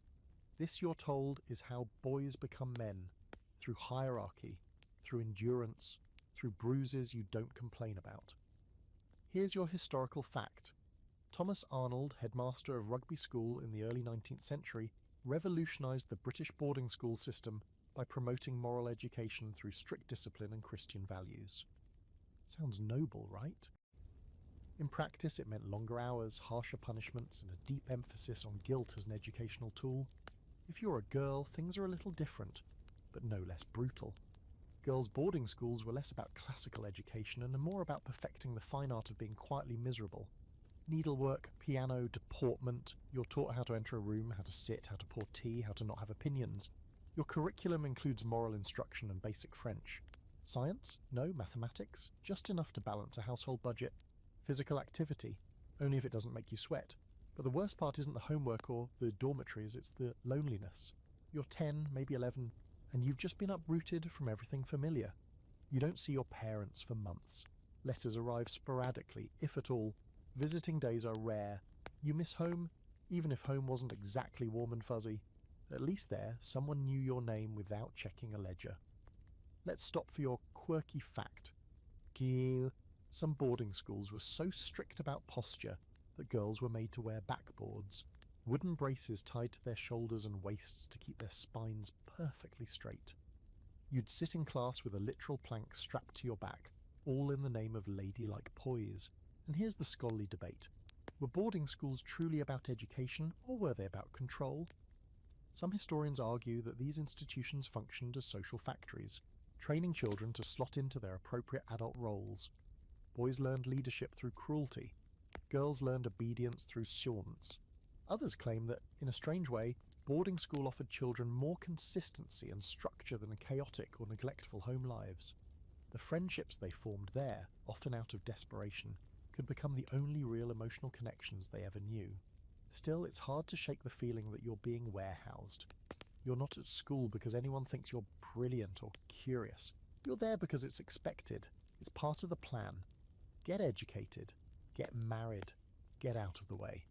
Childhood, even at its most privileged, is never truly about you. And then there are the boarding school ghosts. Not literal ones, although plenty of these old buildings are deeply haunted in the creaky floorboard sense. I mean the children who didn't adapt. The ones who broke under the pressure. They don't leave visible scars, but you can feel their presence. The boy who stopped speaking after his third term. The girl who fainted in chapel and never came back. The quiet ones. The ones who cracked. You try not to become one of them. You memorize the rules. You perfect your penmanship. You polish your boots until you can see your anxious little face in them. You keep your voice level, your chin up, your tears firmly locked away. Because in a place like this, survival doesn't mean fighting. It means fitting in. So next time someone says, boarding school builds character, you might want to ask, whose character?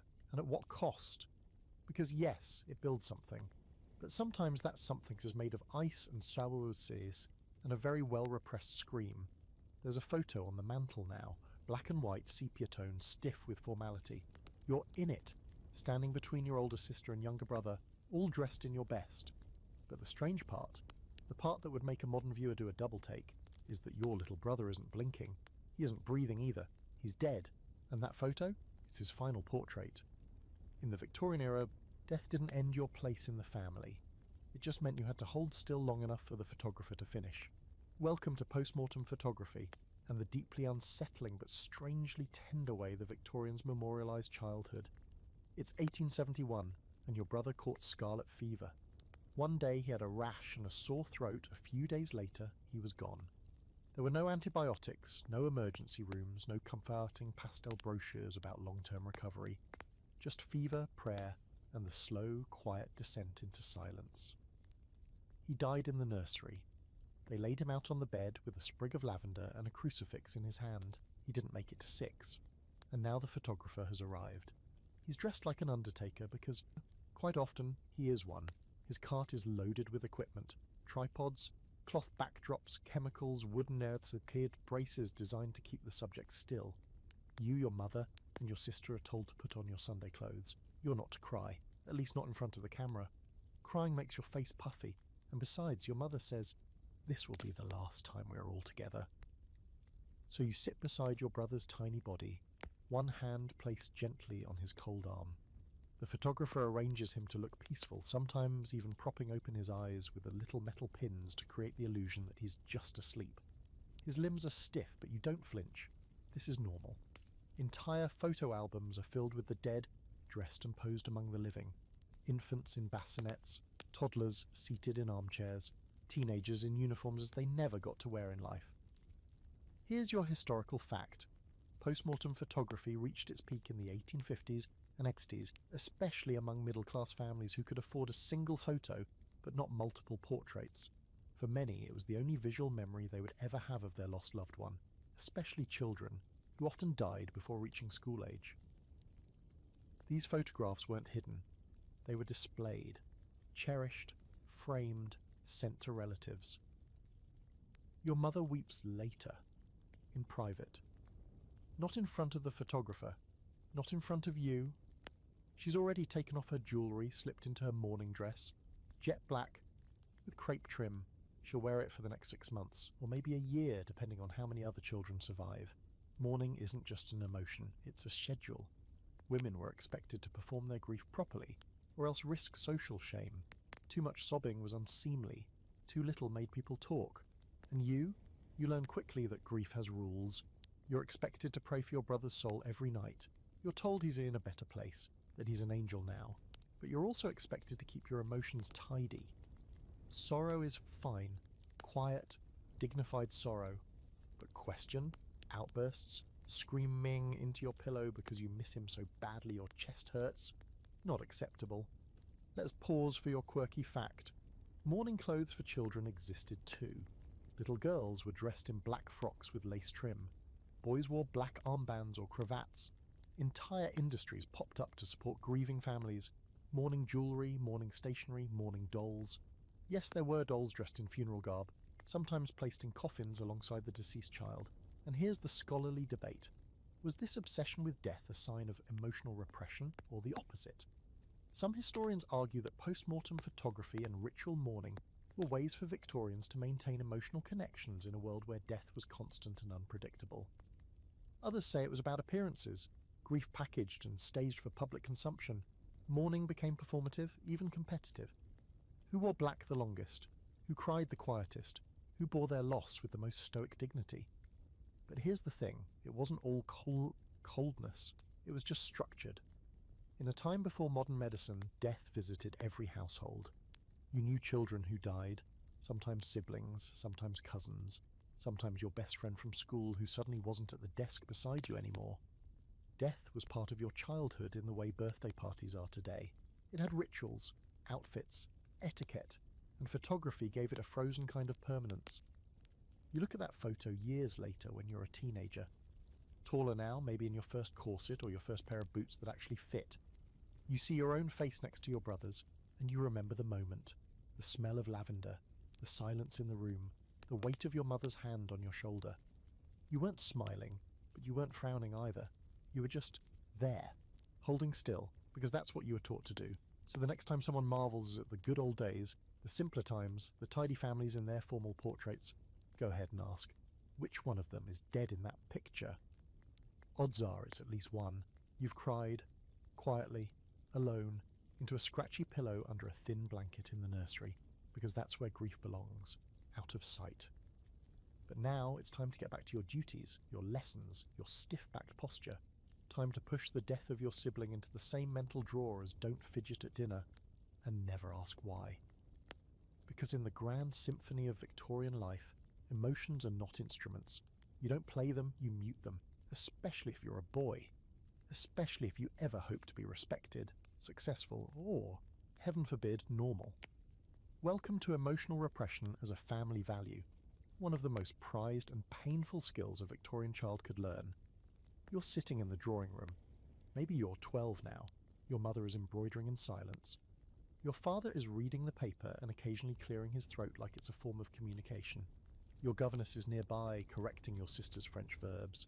And you're thinking about something that's been eating at you for days. Maybe a nightmare, maybe a lingering sadness, maybe just a big confusing cloud of feeling. You try to speak.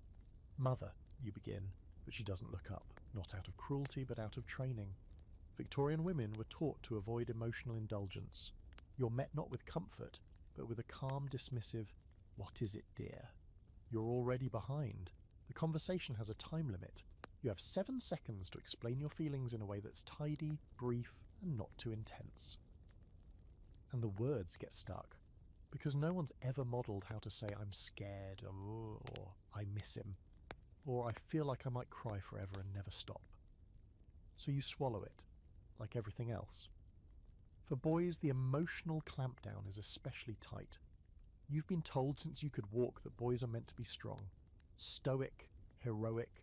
Your role models are war heroes and explorers and schoolmasters who once broke their arm in a hunting accident and finished the school day anyway. Crying is weakness. Sadness is weakness. Kindness, well, that's acceptable only if it's paired with discipline. You may help your sister down the stairs, but you must never tell her you love her. That would be unseemly. And if you're a girl, the expectations are just as rigid, just dressed in lace. You're allowed to cry but prettily, quietly, in your room for a short amount of time. Then you compose yourself, you practice your handwriting, you smile at visitors. No one wants a weepy girl with opinions and a tendency toward melancholy. Those are dangerous traits. Those are the first steps toward hysteria. Here's your historical fact. Hysteria was a medical diagnosis commonly given to women and girls in the 19th century for exhibiting emotional behaviours deemed inappropriate. Symptoms included crying, nervousness, or excessive imagination. Treatments range from forced bed rest to full institutionalization. Emotional expression, especially for girls, wasn't just frowned upon, it was pathologized. So what do you do with all these feelings? You tuck them away. You channel them into socially acceptable hobbies. Boys might take up boxing or shooting or memorizing entire volumes of military history. Girls might pour their feelings into piano etudes or hours of meticulous embroidery. But the feelings don't go away. They just hide under the surface, humming like a quiet threat. Here's your quirky fact. Victorian etiquette books actually gave instructions on how to grieve with elegance. You were encouraged to cry into a handkerchief, not too often and never with loud sobs. No blotchy faces, no wailing. Mourning, like everything else, was a performance. Not for yourself, but for those watching. The scholarly debate here is sharp and ongoing. Was this widespread emotional repression a survival tactic or a cultural illness?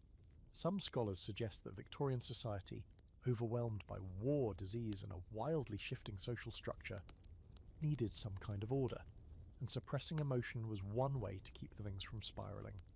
Others argue that the obsession with restraint damaged generations of people who never learned how to process feelings, much less share them. The stiff upper lip may have built empires, but it didn't build emotional resilience. It built masks. In the family setting, this emotional chill wasn't always cruel on purpose. Many parents genuinely believed they were doing the right thing by discouraging sentiment. They thought they were preparing you for a hard world. A child who cried easily would never survive in the empire. A boy who talked about his feelings might never make it as a barrister or an officer. A girl who asked difficult questions might never find a husband. Love was there, but filtered through a thick fog of social expectation and moral anxiety. You remember a moment, maybe two, when someone broke the rules. Your older brother, who once hugged you tightly before shipping off to school. Your grandmother, who snuck you a sweet and whispered, "You're too sensitive for this world." And then they were gone.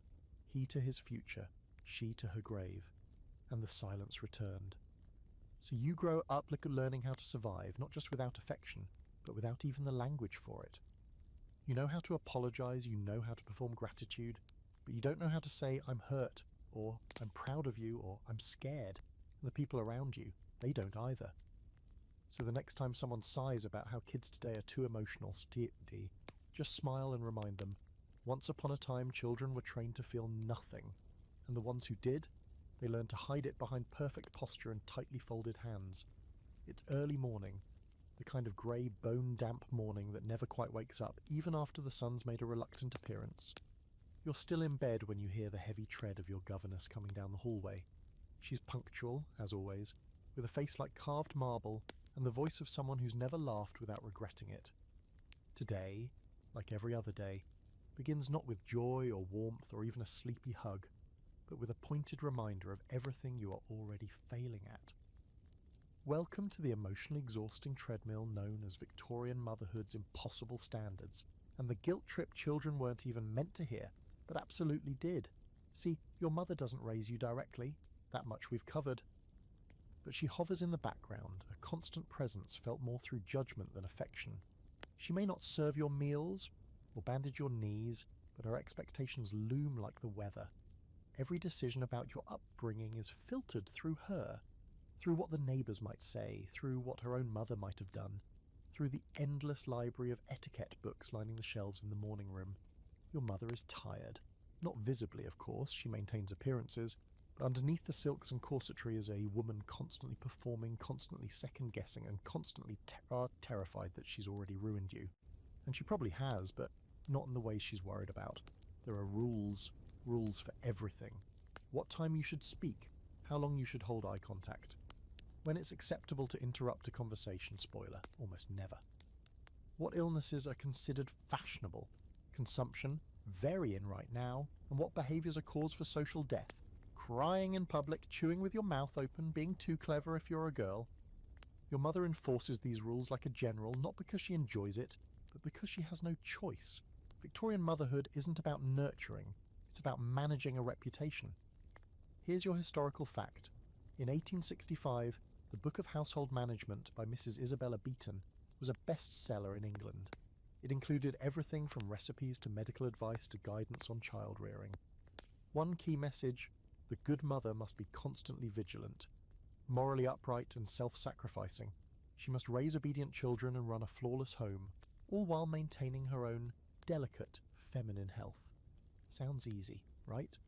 Here's what your mother won't tell you. She lives in fear. Fear that you'll misbehave at church. Fear that your handwriting won't be good enough. Fear that the other women in the village will notice that your socks are mismatched or your fingernails aren't clean or, God forbid, you have opinions. Every small misstep on your part reflects on her. Your spilled tea isn't just clumsiness, it's evidence of parental failure. Your tantrum in the garden that one time, still discussed in whispers at the sewing circle. She's not just trying to control you, she's trying to survive you. And here's your quirky fact. There were actual articles in women's magazines warning mothers not to smile too much at their children. Smiling, they said, would make you seem unserious, frivolous, possibly lower class. Instead, mothers were instructed to maintain gentle firmness and let the nursemaids handle the softness. The result? Thousands of children who never saw their mother's natural smile, only the controlled one reserved for guests. You start to notice it around age 8. How your mother's compliments always come with qualifiers. What a lovely drawing, though perhaps you might try staying within the lines next time. You've grown so tall, though mind your posture, dear. You've read Jane Eyre already? Perhaps save it for when you're older. It's endless, the kind of affection that arrives dressed as suggestion, the kind of love you have to earn by being impressive and well-behaved and never ever an inconvenience. The standards apply to her too, of course. The poor woman is judged for everything. Is she too pale, too flushed, too outspoken, too meek? If she's affectionate with her husband in public, she's vulgar. If she's cold, she's heartless. If she mourns a child too long, she's indulgent. If she recovers too quickly, she's unnatural. She walks a knife's edge, and every other woman she knows is doing the same, smiling politely as they bleed internally from the weight of it. And the scholarly debate? It's a big one. Was Victorian motherhood genuinely oppressive or just misunderstood through a modern lens? Some argue that the domestic role gave women a rare kind of influence. They were queens of the home, guardians of moral order, educators of the next generation.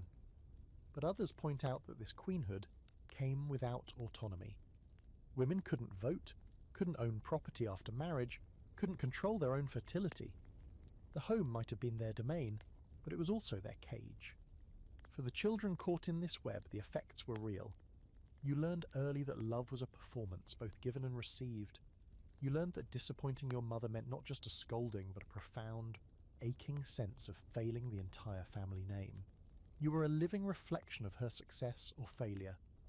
And she was a woman being constantly told that she wasn't enough. So what does that mean for you? It means that every time you fall short, forgetting to curtsy, wrinkling your pinafore, being caught humming a non-hymn tune, you don't just feel childish guilt, you feel like you've wounded someone, not just because you were naughty, but because you've chipped away at your mother's already cracked sense of worth. And she'll let you know, not with rage usually, with silence, with sighs. with the quiet devastation of "I expected more from you." That kind of guilt sits deep, deeper than bruises, deeper than punishments. It's the guilt of being a child in a world where every adult is one mistake away from social ruin, and it's your job not to be the one who triggers it. So the next time someone praises the elegant restraint of mothers back in the day, you might want to ask, restraint from what? From love? From rest? From showing their children that being human isn't a flaw but a fact, because behind every perfectly dressed Victorian child stood a woman, trying not to cry in front of the curtains. You're 12 now, maybe 13. You've learned how to keep your voice low, your skirt clean, your chin up, and your emotions somewhere deep behind your ribs.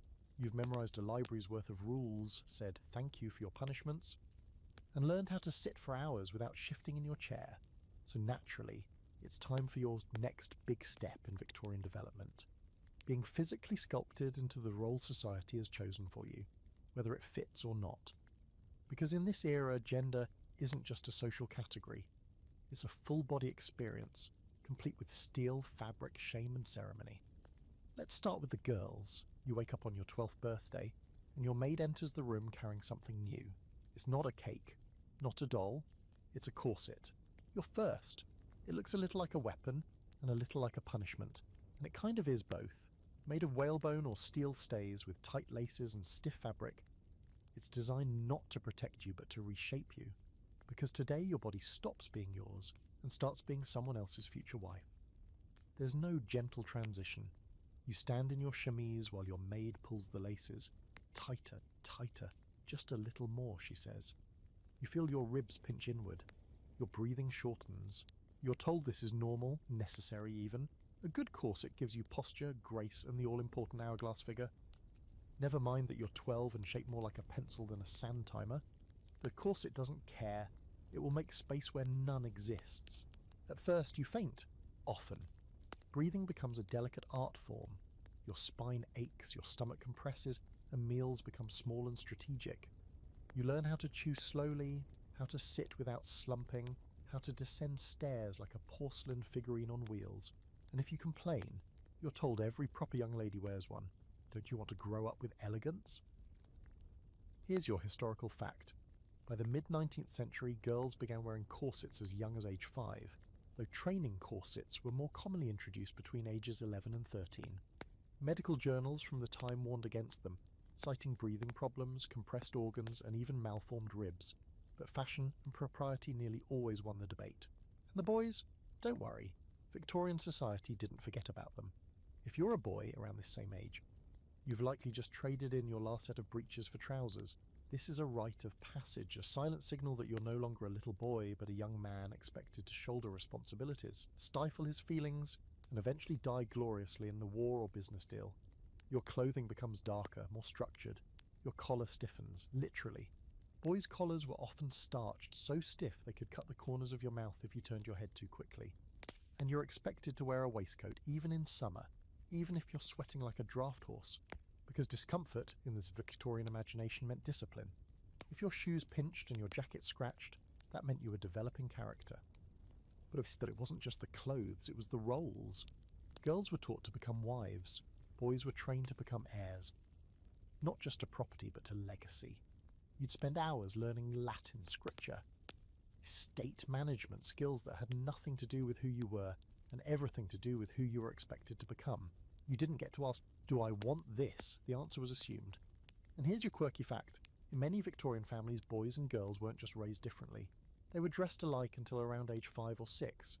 Little boys wore dresses, just like their sisters. It wasn't about gender identity, it was about convenience. Easier to change diapers and clean up accidents. The breeching ceremony, when a boy got his first trousers, was often celebrated with cake and guests, because nothing says welcome to masculinity like finally getting pockets. But once you cross that line, once you're corseted or collared, there's no going back.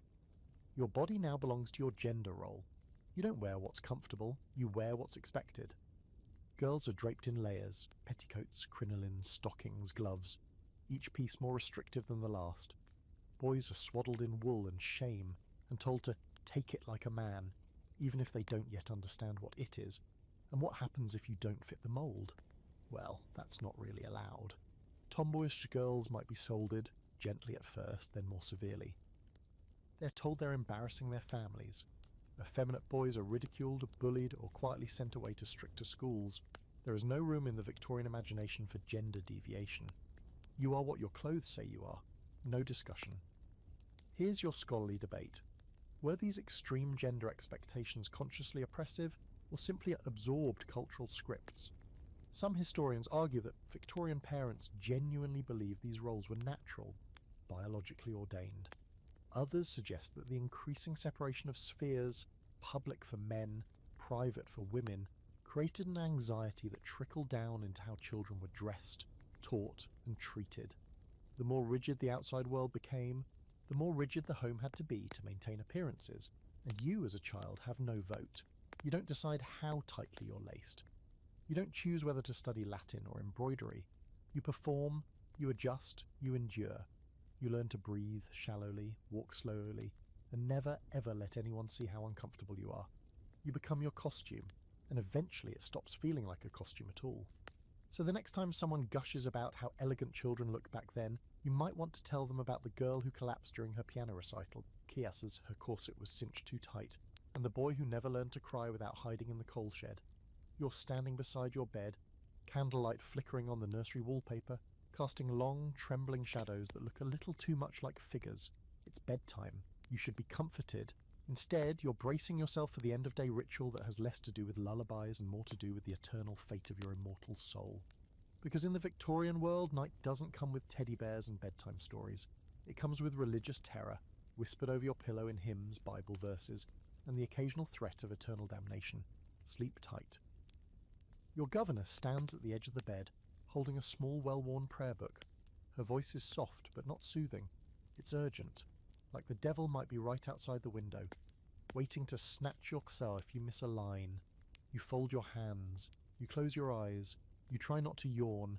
You've been taught that God sees all, even that. The prayer begins. Now I lay me down to sleep. I pray the Lord my soul to keep. You know the rest, and you also know what comes next, the line that makes your stomach flip every single night. If I should die before I wake. Let's pause there. You're 9 years old. You're already terrified of the dark. You've heard rats in the walls, and someone said the housemaid saw a ghost in the parlour last week. And now, just before you close your eyes, you're reminded casually, routinely, that you might not wake up, and that if you don't, your soul had better be in good standing, or it's off to the fires of eternal punishment. That's not metaphor, that's your bedtime routine. Here's your historical fact.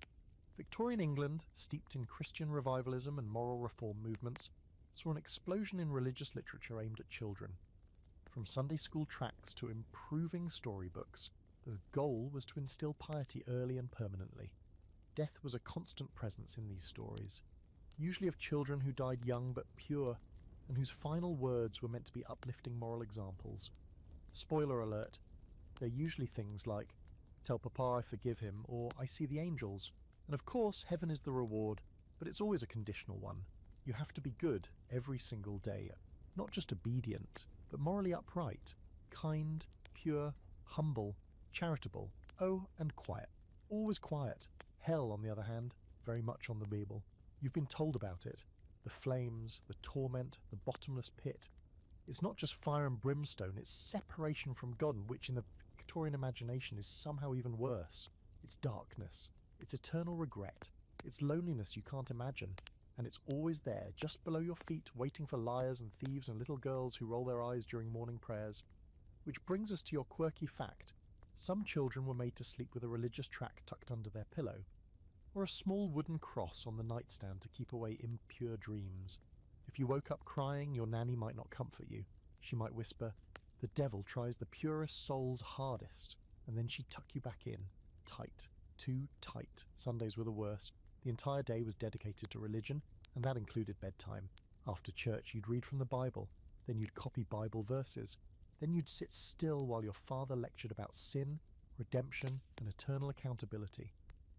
By evening, your brain was buzzing with guilt, confusion, and a growing suspicion that you were probably not good enough for heaven and might already be on the fast track to something far less pleasant.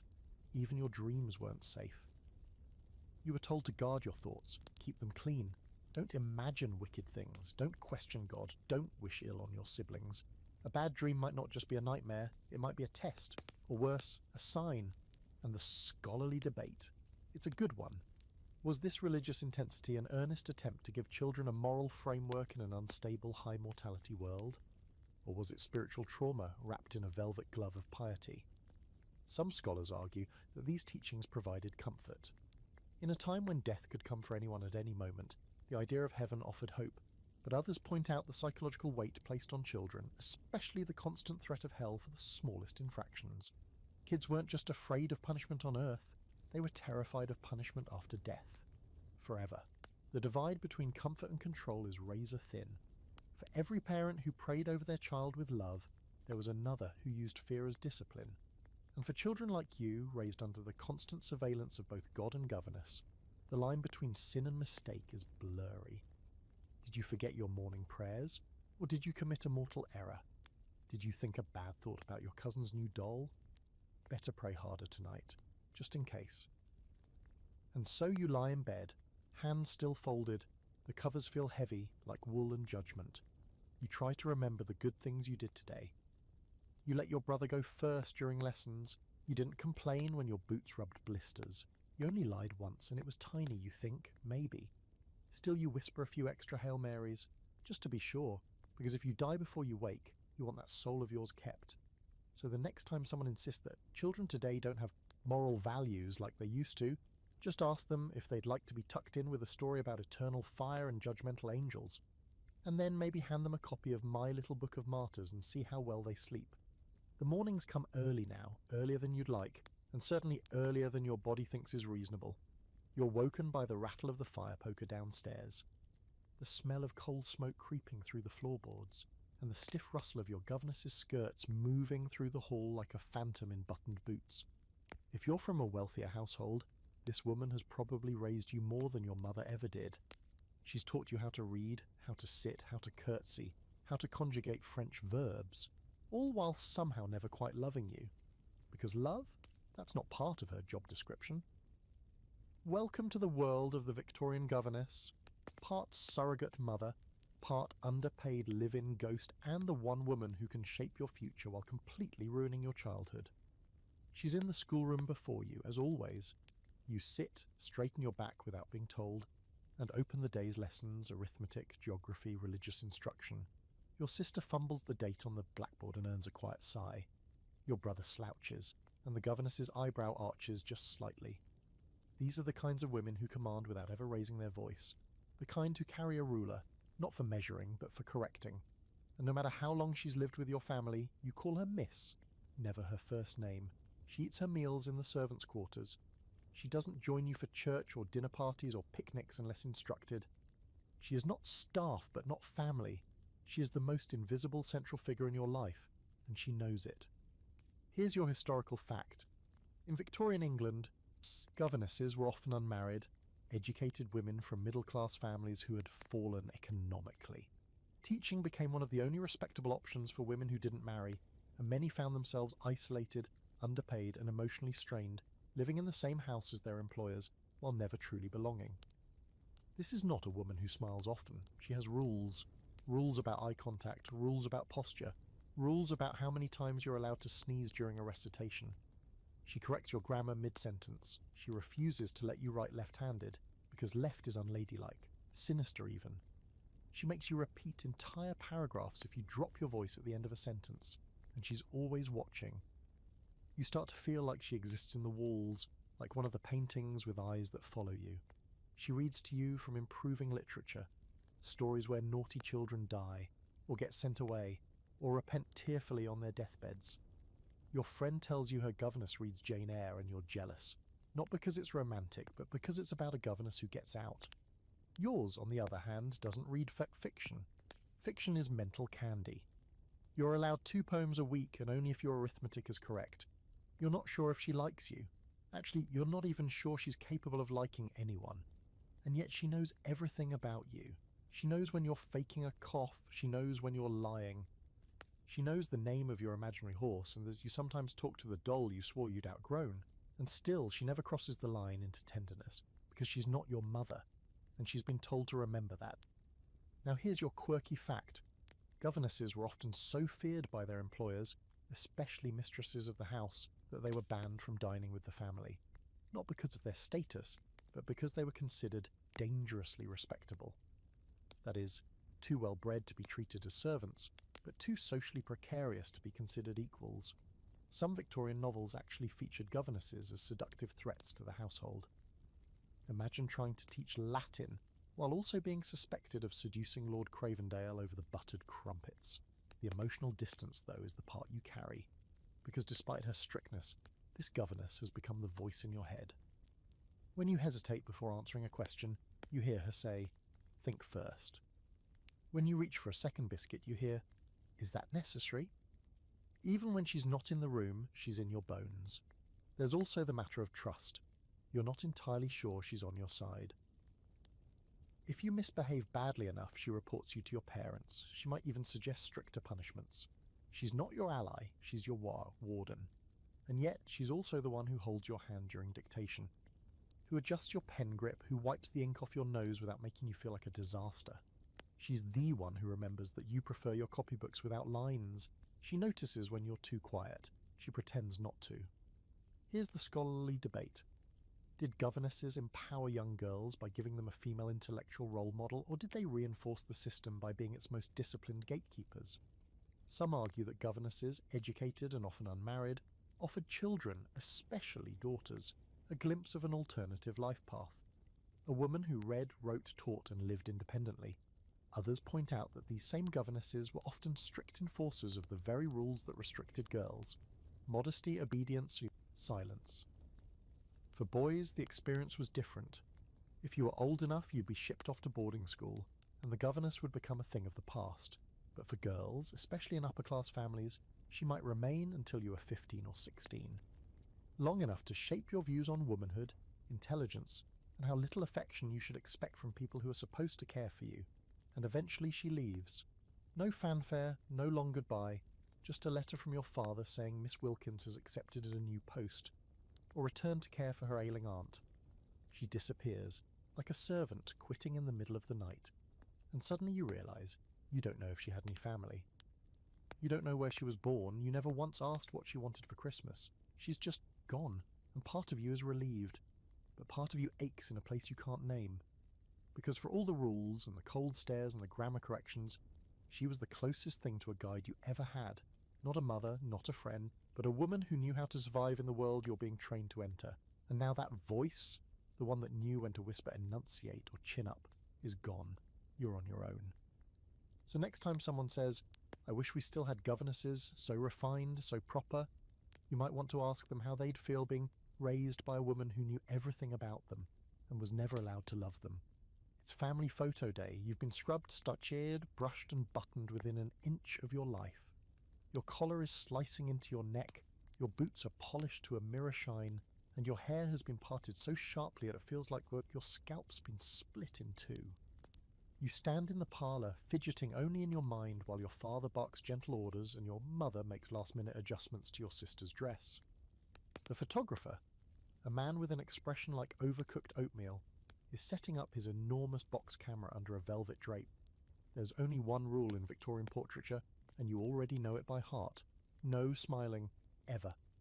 You line up in front of the backdrop, painted ivy, maybe a garden gate. You're told where to stand, where to look, how to place your hands. The photographer counts to 10 slowly. The exposure takes several seconds, so you mustn't blink, mustn't twitch, mustn't move a muscle. What you're doing is serious, because this photo isn't just a memory. It's a statement, a declaration, a Victorian family in all its upright, unflinching glory. You might want to smile, you might want to laugh, especially if your baby brother just sneezed directly into his waistcoat. But smiling isn't done, not just because it would ruin the photo, but because it would ruin the message. A smiling child in a Victorian portrait is suspicious, undisciplined, possibly foolish. Proper children sit still, look serious, and stare off just to the side of the lens as if contemplating eternity. Here's your historical fact: long exposure times in early photography made holding a smile impractical, so early portraits often show neutral or grim expressions. But even after exposure times shortened, the cultural expectation remained. A serious face indicated refinement, intelligence, and most importantly, control. Children, like their parents, were expected to present a stoic exterior to the world. So you sit stiffly on the velvet chair, your small hands folded in your lap. The camera clicks. That's it. That's your image preserved for all time. No second chances, no candid laughs, no redos with bunny ears behind your sibling's head. This is what your great-great-grandchildren will see. A tiny adult in miniature boots, looking like you just watched a carriage accident and were told to take it as a learning experience. And when the photo's printed and framed, it's displayed in the drawing room, not because it shows who you are, but because it shows who your family wants to be seen as. Respectable, well-bred, contained. It's not about capturing a memory, it's about establishing rank. Let's add a quirky fact. Some families, unable to afford frequent portraits, would reuse clothing and props between children to save money. That means the baby in the photo from 1863 might be wearing the exact same christening gown as the baby in 1872, passed down, re-washed, and restarched so often it practically stood up on its own. You weren't just inheriting your siblings' clothes, you were inheriting their image. Now, these portraits weren't confined to formal studios. Travelling photographers brought backdrops and equipment to rural towns and manors, setting up temporary parlours of propriety. They'd rearrange your living room, push aside the piano, and turn it into a stage for your family's performance. And you'd do it gladly. Because for many families, this single photo was the only one they'd ever have. One frozen at moment to prove they existed, and that they did it properly. It wasn't just family portraits either. You had school photos, confirmation photos, mourning portraits, engagement daguerreotypes. Every life event documented not with joy but with gravity. Even birthday photos were composed like oil paintings. No cake, no candles, just you, a chair, a stiff expression, and the eternal weight of family expectation pressing through the glass. But here's where it gets darker. Sometimes not everyone in the photo was alive. We've touched on postmortem photography before, but it bears repeating. There are portraits from this time that include both the living and the recently dead. A mother holding a baby who passed hours earlier. A sibling propped up with hidden supports. And everyone still serious. Because the boundary between life and death was thin, but decorum was thick. Now, the scholarly debate. Were these portraits a genuine attempt to immortalise loved ones, or were they just another performance of status and control? Some argue that in a world without social media, the portrait was a family's most important expression of identity, a chance to craft an image of moral and social worth. Others suggest it was pure theatre, a visual extension of the same Victorian obsession with appearances that led people to discipline their children into silence and dress them like miniature diplomats. You, of course, don't know any of that. You just know that when you look at the framed portrait on the mantel, you don't recognise yourself. That girl with the rigid spine and vacant eyes isn't the one who runs through the garden or laughs when the dog sneezes, or cries in secret when she rips her only good gloves. That boy with the comb marks still visible in his hair isn't the one who got grass stains on his knees, chasing frogs or whispered jokes under his breath at breakfast. The portrait is true but not honest. Still, you play your part, because when guests come by and see the photo, they always say the same thing. What lovely children, so well behaved. And your mother beams, and your father nods, and you stand a little taller, not out of pride but out of obligation. So the next time someone sighs over an old photograph and says, "Children just looked so well-mannered back then," maybe remind them that what they're seeing isn't joy. It's a child holding their breath, forever. It doesn't matter how kind you are, how clever, how quiet, or even how well you sit for your family portrait. The truth of Victorian childhood, the part no one bothers to explain to you until it's already carved into your future, is that you were born into a destiny that was pre-decided the moment you drew your first breath. Not by your talents or your dreams, but by your social class, your surname, your address, the silverware in your cabinet, or lack of one. These things shape your path more than any prayer or proper penmanship ever will. Let's say you're lucky, or rather, fortuitously placed, born into the comfortable world of the middle or upper classes. Your house has a drawing room and a separate nursery.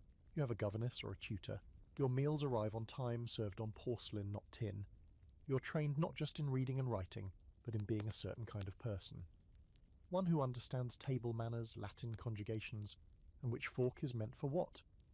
You're not just educated, you're polished, because you're being groomed for something specific, to stay exactly where you are, or if possible, to marry or inherit up. You might not be told this outright, but you learn it quickly. in how your parents speak to the housemaid, in how your governess corrects your slang, in how your father tightens his jaw when the butcher's boy tracks mud into the hallway. People are placed in boxes, classes, ranks, castes, and those boxes don't come with exit doors. Not unless someone dies, marries rich, or gets impossibly lucky. And even then, society remembers where you started, and sometimes it never lets you forget. But if you're born into the lower class, well, your version of childhood is a completely different script. No drawing rooms, no governesses. You learn not to conjugate verbs, but to keep your head down. You don't worry about table manners because you're more concerned with whether there will be a table tonight. Or food. You work early, eat fast, and go to sleep in a room that smells like damp stone and overcooked cabbage. You don't have a wardrobe, you have one coat, you don't get bedtime stories, you get shouted at for not finishing chores. Here's your historical fact. In 19th century Britain, social mobility was extremely limited. The Industrial Revolution may have expanded the middle class, but for most people, especially children, where you were born was where you stayed. Class dictated not only your schooling and employment, but also your life expectancy, access to medicine, and even the likelihood of surviving infancy. And here's a quirky fact. Victorian census records included details like number of rooms in the home, number of servants, and even the number of fireplaces, because warmth was a luxury. So yes, people were literally being measured by how many hearths they had. Forget your GPA. Your future hinged on how many chimneys you could claim. Children in wealthier homes might complain about piano lessons or itchy stockings, but poor children didn't have the luxury of such minor miseries. They faced workhouses, factories, and streets that doubled as playgrounds and death traps. Their school, if they had one, was part-time and overcrowded. Their teachers were underpaid and overwhelmed. Their futures were as thin and hard as the bread they ate, and let's not pretend these children didn't notice the differences. Oh, they noticed, even if they couldn't name it. They saw the other children walking by with polished boots. They knew who had white collars and who wore patched-up smocks. They learned early not to expect fairness, that life wasn't about merit, but placement. Your worth wasn't something you proved. It was something you were born with, or without. Sometimes the classes brushed up against each other. A wealthy child might be told not to play with the gardener's son. A nursemaid might let her charge play briefly with a neighbour child, only to separate them before common habits took root. Even friendships were policed by class. You might find someone who makes you laugh, who shares your secret treehouse spot, but if they live on the wrong street, it ends before it begins. And then there's the language. So much of Victorian childhood was wrapped in euphemism. The upper class didn't beat their children, they disciplined them. Poor children didn't starve, they were undernourished. A wealthy child's illness was a delicate constitution, while a poor child with the same symptoms was sickly. Even suffering was dressed up in nicer clothes if you were rich. Here's the scholarly debate. Did the rigid class structure of Victorian Britain serve to maintain order in a rapidly industrialising world? Or did it actively crush human potential from the cradle onward? Some historians argue that class hierarchy brought a sense of stability and identity, and that people understood their roles in a clearly structured society. Others point out that it was a system of inherited inequality so baked into the culture that children grew up believing they deserved their limitations, or their privileges, by divine right. What does that mean for you, the child? It means that your life is largely out of your hands. If you're poor, you grow up quickly, emotionally, physically, even legally. If you're rich, you're taught to grow up slowly but appear older. Either way, you're not really allowed to be a child, not in the way we think of childhood today. You're a product of your class, shaped by its expectations and confined by its ceiling. Even your dreams are curated to fit your station. A poor child might dream of shoes that fit. A rich child might dream of a bigger estate. But both children are learning the same lesson. Life is not fair. It's ranked. It's labelled. And if you step outside your rank, the world will notice and correct you. So next time someone gazes wistfully at a painting of a Victorian child feeding swans beside a lake, remind them there was another child just out of frame, shoveling coal, eyes down, lungs burning, never allowed near the water. You're sitting in the drawing room again, shoes polished, knees together, spine like a coat hook, when someone says something that will stick with you for years. They lean over, ruffle your hair without actually disturbing it, and say, "What a delightful little gentleman," or maybe, "Such a pretty little wife she'll make someday." You smile, because you're supposed to, but in the quiet corner of your mind, you're wondering why no one asked what you want to be. Because in the Victorian world, Children aren't people. Not really. They're not fully formed humans with dreams and complexities. No, they are one of three things: a pet, a plaything, or an heir. Let's start with the first, the pet. This is most common for very young children, especially in upper-class families. You're dressed in absurdly impractical clothing, ruffles, ribbons, hats the size of frying pans. You're paraded round like a well-groomed spaniel, introduced to guests during tea so they can marvel at how cute you are. You're not expected to say anything clever. In fact, silence is preferred. You curtsy or bow, smile on cue, and then vanish again to the nursery, leaving behind the faint scent of lavender soap and parental ambition. You're cooed over, posed for portraits, given little lace-trimmed gloves and shoes so delicate you can't actually walk in them. It's not affection, it's aesthetic admiration. You're an ornament, the family cherub. Your presence is meant to signify prosperity and good breeding. Like a marble bust or a prize-winning rose garden, people adore you in the way they adore fine china, beautiful, delicate, and best when seen, not heard, and definitely not heard disagreeing with anyone. Then there's the plaything role, which begins somewhere between toddlerdom and adolescence. You're old enough to have opinions, but not old enough for them to matter. Your role is to perform, dance for relatives, recite poetry, show off your French, do a clever trick or two to make dinner guests smile. You're the after-dinner entertainment, a novelty act in satin. Here's your historical fact. In many Victorian homes, particularly among the upper classes, children were introduced to guests in structured presentations, brief appearances where they were expected to display their progress, manners, and charm. These moments weren't just for fun, they were assessments, social report cards wrapped in lace, and the play doesn't stop there. You're also a literal plaything for the adults in your life. Your time is scheduled like a puppet's dance card. Lessons, meals, practice, walks, posture drills, public appearances. And yes, maybe you get toys, but those aren't for joy. They are for preparation. Little girls get little dolls, miniature humans to dress, scold and care for, not as a game, but as training for future motherhood. Little boys get tin soldiers and building blocks, tiny kingdoms to conquer and manage. Play is productive. Play is purposeful. If you're having fun for its own sake, you're probably doing it wrong. Now we come to the most permanent role, the heir. This one's tricky, because it doesn't depend on your talent or work ethic or dreams. It depends on your gender and birth order. If you're the firstborn son, congratulations. You're the future. Everything around you is preparing you to take over.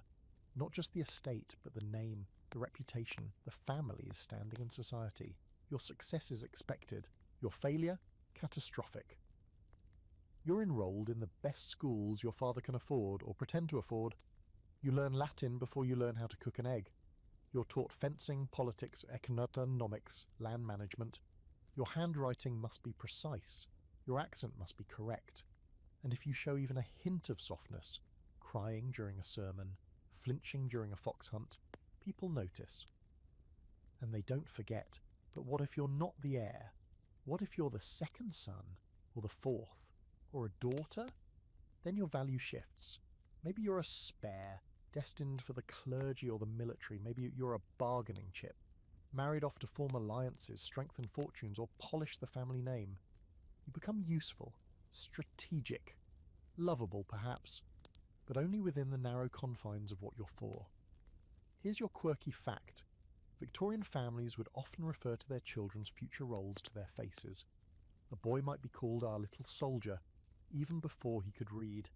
A girl might be told one day you'll make some man very happy, as though her entire personality was a dowry in waiting. There were even family nicknames like the clever one, or the delicate one, which sounded cute but functioned like labels in a curio cabinet. And here's the scholarly debate. Were Victorian children truly objectified in their upbringing, or is this a modern projection? Some historians argue that parents of the time genuinely loved their children and did their best within the cultural framework they knew. They say these roles, pet, plaything, heir, weren't dehumanizing, just structured. Others point to the rigid emotional distance, the performative affection, and the lack of autonomy as signs that childhood was less about development and more about display. You weren't raised, you were presented, and so you sit in your chair, hands folded, wondering what your role is. Maybe you're the pretty one, maybe you're the smart one, maybe you're the one nobody really talks about, unless someone needs help with Latin homework. Either way, you're learning early that your identity isn't something you build. It's something you inherit, like your family crest or your mother's anxiety. Eventually, you stop asking what you want to be when you grow up, because you already know. They've told you, over and over, in words, in gifts, in rules, in silences. You're a piece on a chessboard that was set long before you took your first step. You don't get to move freely. You get moved. Strategically, carefully, lovingly perhaps, but not freely. So the next time someone says, children used to know their place, just remember, that place was often as an accessory, a legacy or a backup plan, and almost never as a person. You wake up before sunrise to the clatter of water in a basin and the familiar dread of your morning routine. No one smiles, no one asks how you slept, you just know what comes next. You're handed a washcloth, dipped into the water so cold it feels like punishment for something you haven't done yet. The governor stands nearby, not to help but to watch, as you scrub behind your ears, your neck, your fingers, your soul. Because in the Victorian world, cleanliness isn't just about hygiene, it's about morality, and if you're too soft, too joyful, too undisciplined, there's a fix for that. It's called breaking the spirit, and yes, it's exactly as grim as it sounds. This isn't parenting, it's a philosophy, one that says children are born wicked, wild and selfish, little beasts that must be tamed into civility through structure, correction, and, if needed, a little suffering. The idea is that your spirit, your natural impulses, emotions, curiosity, must be bent into obedience like a tree forced to grow straight in a narrow box. No deviations, no indulgence, just control. Victorian manuals didn't dance around the idea. They said it plainly. A child left to their own devices would become lazy, sinful, possibly even mad. The solution? Constant surveillance, rigorous routines, emotional detachment, and the occasional cold bath to remind you that comfort is not a birthright. Let's start with that bath. It's not a pleasant soak. It's not even about getting clean. It's an exercise in fortitude. You're ordered to strip and step into a shallow tub filled with water that feels like melted snow. It's often early in the morning when your body is still warm from sleep and your bones aren't ready for such brutality. You lower yourself in, trying not to cry. Crying gets you labelled overly sensitive. A character flaw, you endure, you shape, you whisper a prayer, and then, like always, you thank the governess. Here's your historical fact. In Victorian England, hydrotherapy was considered a remedy for everything from laziness to immoral urges. Cold baths were believed to suppress sinful thoughts, particularly in boys. There were even institutions that practiced water discipline on children who daydreamed too much or struggled with concentration, as if freezing their blood would heat up their moral compass. And if the baths don't work, there are other methods. Some children are put on strict fasting regimens, not because they're overweight, but because hunger is believed to encourage humility. Too much food makes children sluggish. Full stomachs lead to idleness. And idleness, that's the devil's playground. Or perhaps the method is silence. You're given reflection hours, during which you must sit quietly in a room with nothing to entertain or comfort you. No toys, no books. Just you, your guilt, and a chair with poor lumbar support. If you fidget, you start over. If you cry, you're reminded that tears are manipulative. You're not being punished. You're being formed. Here's your quirky fact. Some families kept virtue journals for their children, daily logs of behaviour, complete with moral grades. If you scored too low, you didn't get sweets, or playtime, or, in extreme households, the right to speak during meals. Imagine being 10 years old and getting an emotional report card from your father titled Temperance D+. The ultimate goal of all this wasn't a happy child, it was a controlled one, a quiet child, a useful child, and even a joy had to be monitored. Laugh too loudly, that's unruly, huh? Get too excited about a birthday gift, that's pride. Pride is dangerous, excitement is childish. The right kind of child smiles with restraint, thanks you modestly, and never shows too much of anything. Emotion is risk. So how do parents and governesses justify it? With science, of course. Or what passed for science? Some medical authorities believed that overstimulation, too much play, too much affection, too much sugar, too much anything would damage a child's nervous system. Children had to be tempered like swords, made strong by limitation and hardship. This belief bled into everything: education, health, social etiquette. To raise a child properly was to pare them down, not build them up. And here's the scholarly debate. Was breaking the spirit a necessary cultural response to the chaos of industrialisation, or was it thinly veiled cruelty? Some historians suggest that as Victorian society rapidly modernised, adults became obsessed with order and predictability. Children, with their unpredictability and messiness, had to be made into miniature adults, manageable, structured, reliable. Others argue that this wasn't parenting at all. It was emotional neglect with a sanctimonious wrapper, discipline dressed as virtue. You don't have the luxury of analysing it, though. You're too busy trying to stay upright in a life where mistakes are moral failures and softness is something to be burned out of you. You learn to self-correct before you're corrected. You learn to apologise before anyone accuses you. You learn that the best child is the invisible one, the one who doesn't need anything, not even love, if it comes at too high a cost. And yes, some parents truly thought they were doing the right thing, that this would prepare you for a harsh world, that by breaking your will now you'd be strong enough to survive later. But what it really did was build a generation of children who were terrified of desire, who couldn't name their own feelings, who grew up convinced that the best parts of themselves were flaws to be scrubbed out with cold water and quiet disappointment.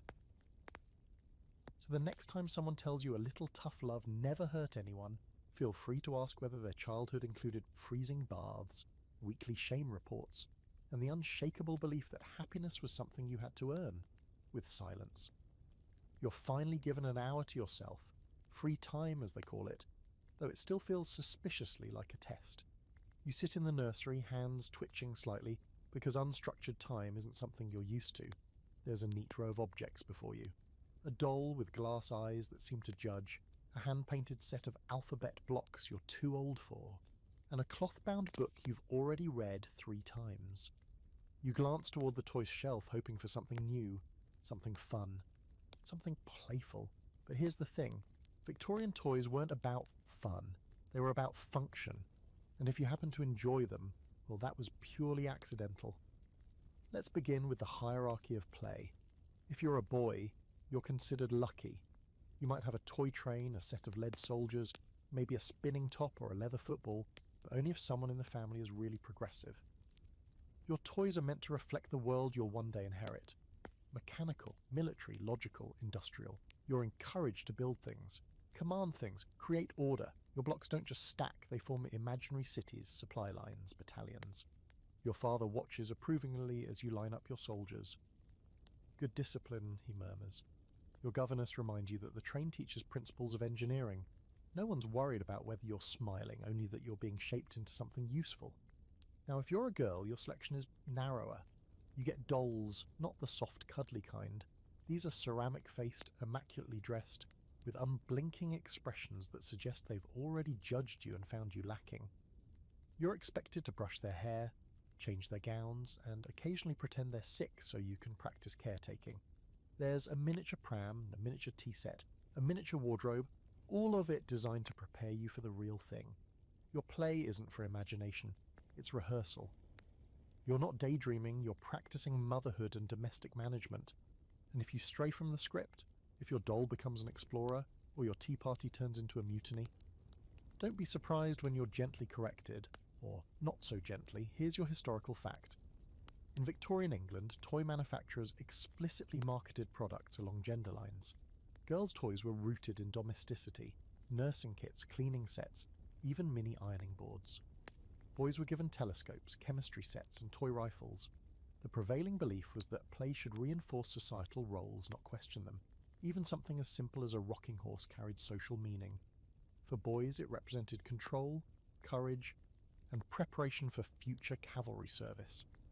For girls, it was decorative at best, possibly unladylike at worst. A girl who played too rough risked being labelled unrefined, and in the Victorian world, that label could follow you all the way to spinsterhood. Here's a quirky fact. There was a brief period in the mid-1800s when talking dolls were introduced, mechanical contraptions that could repeat pre-recorded phrases.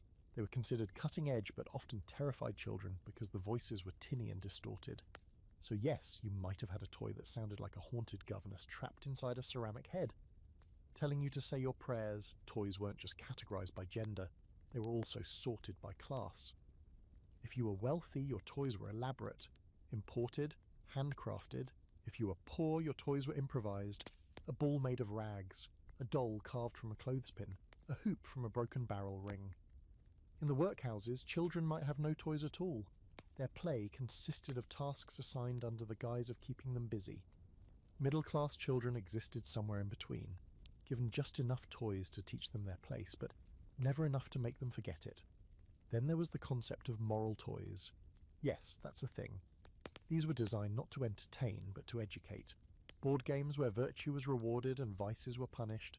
Books with titles like The Disobedient Doll or Good Little Girls Get Jam.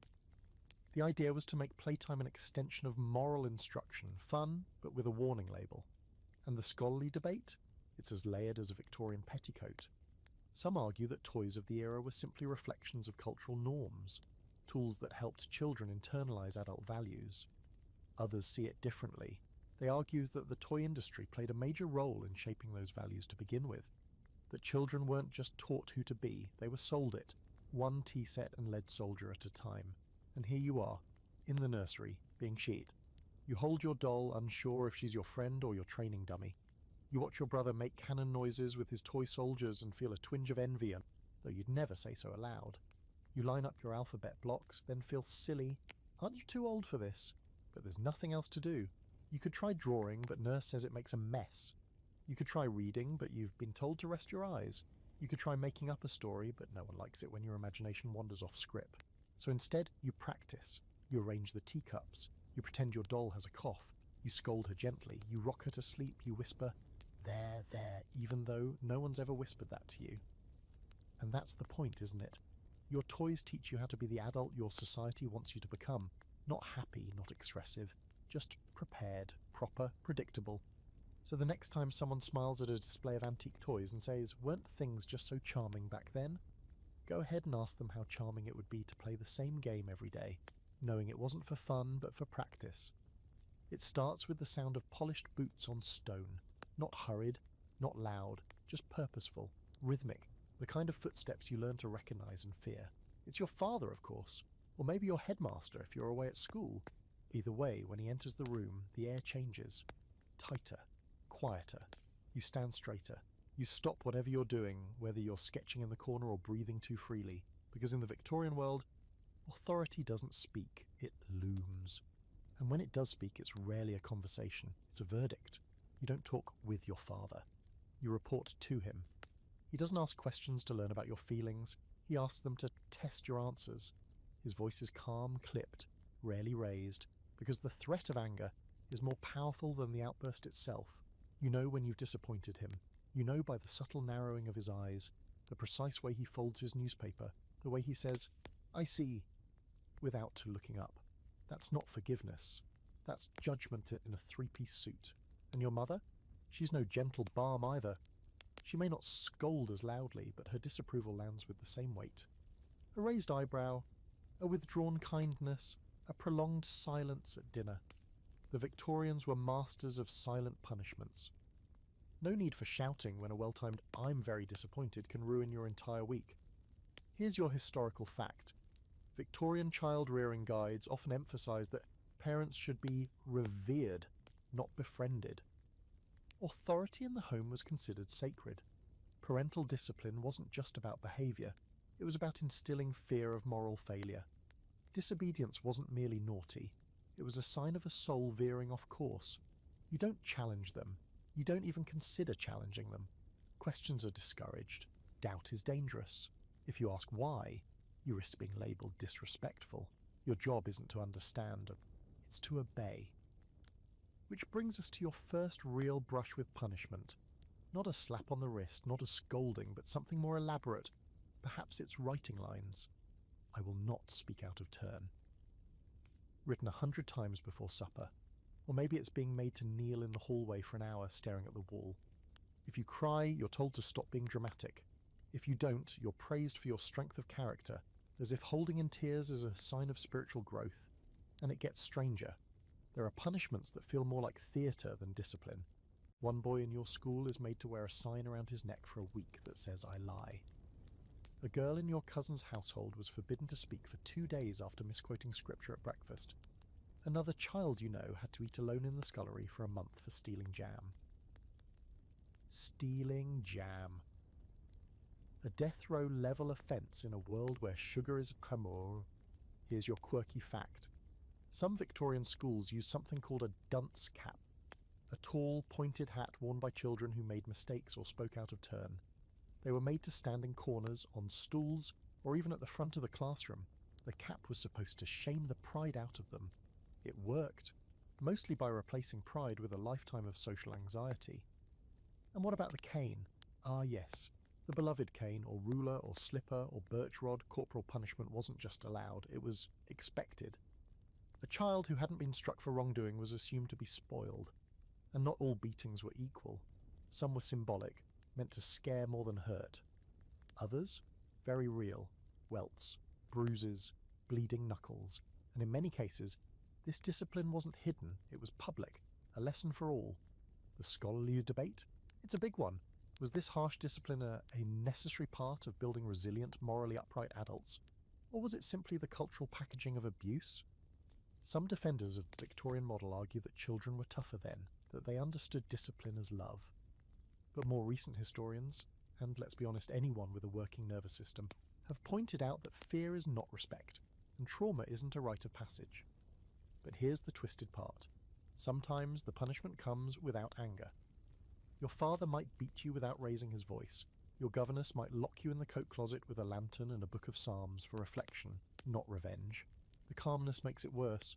There's no outburst to explain away, no heat to interpret as passion, just cold, practiced correction, the kind of punishment that feels more like a ritual than a response. You stop wondering what you did wrong and start wondering who you are. And then, sometimes, just to keep you guessing, it stops. You're forgiven, without fanfare, without conversation. One day you're being ignored for forgetting a Latin declension. The next, your mother is offering you toast like nothing happened. The whiplash is dizzying. You learn not to trust the quiet.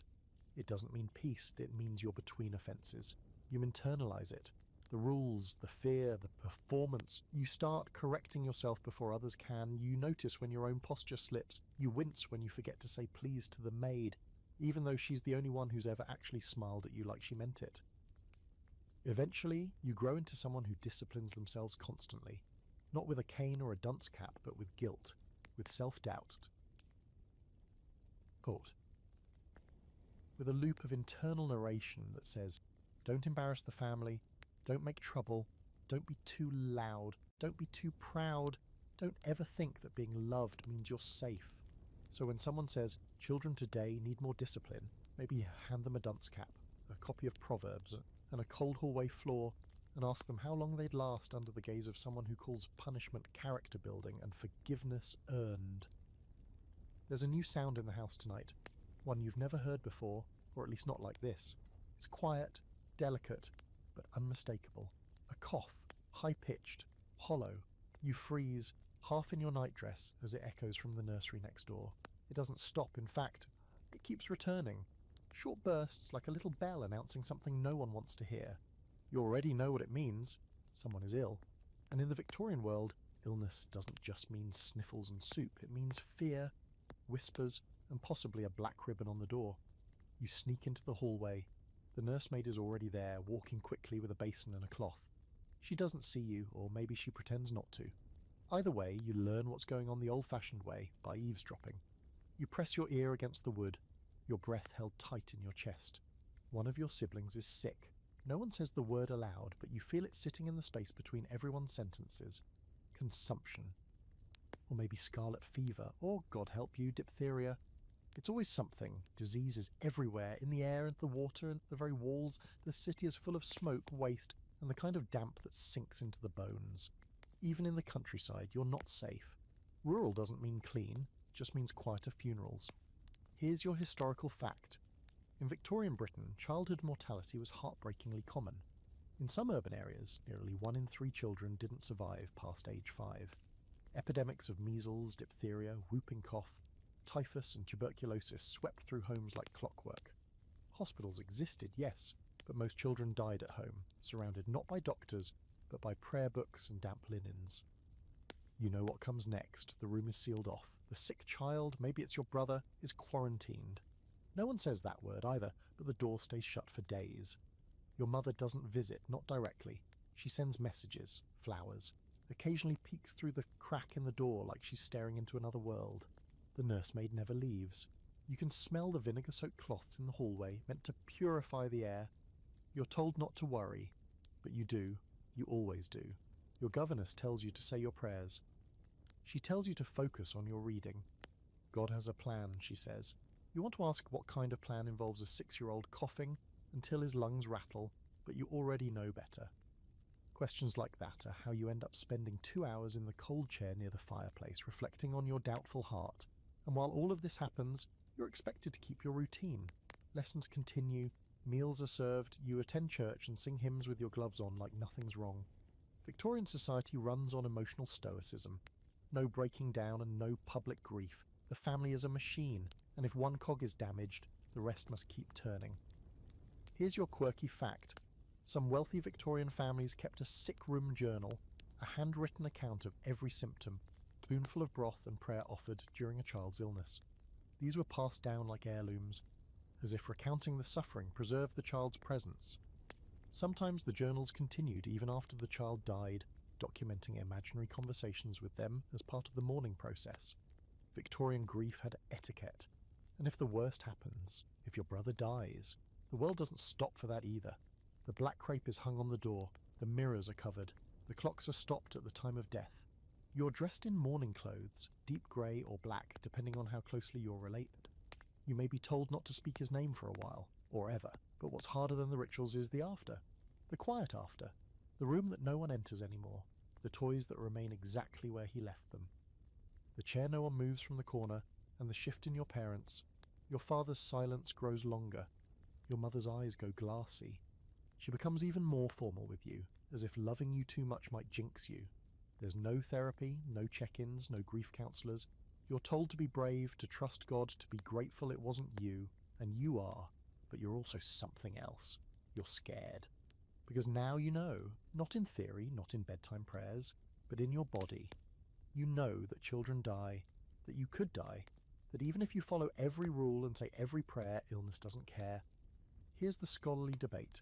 Did Victorian families love their children less because of high mortality rates? Or did they love them more intensely because they never knew how long they'd have them? Some historians argue that parents distanced themselves emotionally to cope with the constant loss. Others believe that this made love more urgent, more desperate. The child was a candle in the wind, and every moment became a vigil. You don't know which version your family belongs to. You just know that since the fever swept through, everything has changed. The house feels colder. Your governess corrects you less harshly. Your father actually touches your shoulder once in the hall, and your mother, once so rigid, begins placing a small silver cross under your pillow at night. For protection, she whispers, without meeting your eyes. You sleep curled toward the wall now, like your body wants to hide. You breathe shallowly, listening to your own heartbeat like it's a ticking clock. You wash your hands more often. You say every prayer twice. You hold on to your doll longer, even though you're too old for her, because she doesn't mind if you're afraid. And when your cousin visits and says, "Children are so resilient," you want to ask her how she knows, because you're not resilient. You're just surviving, which in the Victorian world is more than most children get to do. Time moves differently now, slower but heavier. You're older, at least old enough for people to start watching you differently. They don't speak to you like a child anymore, but they don't speak to you like an adult either. You're in that murky, uncomfortable stage the Victorians never quite knew what to do with. Adolescence. That awkward bridge where your body changes, your thoughts deepen, and the world starts shoving you toward adulthood whether you're ready or not. Spoiler alert, you're not. No one says the word teenager, that's a 20th century luxury. Here, you go from child to adult like you're jumping a stream in your Sunday shoes. One day you're reciting your multiplication tables, the next you're being told how to manage a household or inspect a tenant farm. There's no slow rise, no gradual change, just an invisible line. Cross it and childhood is over. No fanfare, no warning. If you're a girl, your time is probably up by 12 or 13. You've been corseted, trained in embroidery and modesty, and now your name is beginning to float through conversations about matches. Not card games, marriage matches. There's talk of dowries, of good families, of what kind of wife you'll make. You don't know how to cook a roast or balance an account book, but you're expected to help run a home. Your mother begins correcting you more often in front of others, not less. You're being shaped publicly now, presented like a product about to be shipped. You learn to walk slower, speak softer, laugh less. And always remain modest, eyes down, voice down, hopes down. If you're a boy, you might get a few more years, but not many. You're now expected to show manly bearing. That means less emotion, more silence, perfect posture, and an ability to pretend you know things you don't. You're sent to a more serious school or apprentice to your future. Business, clergy, military. Whatever path your father has etched out for you, you're expected to follow it without complaint and ideally without much personality. Here's your historical fact. The Victorian period had no formal category for adolescence. Puberty was acknowledged biologically, of course, but socially you were either a child or a functioning adult. Once you hit puberty, you were expected to transition into your adult role, with very little consideration for psychological development or personal readiness.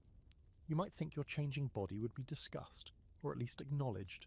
It's not. You wake up taller, broader, with new hair in new places, and no one offers a single kind word or explanation.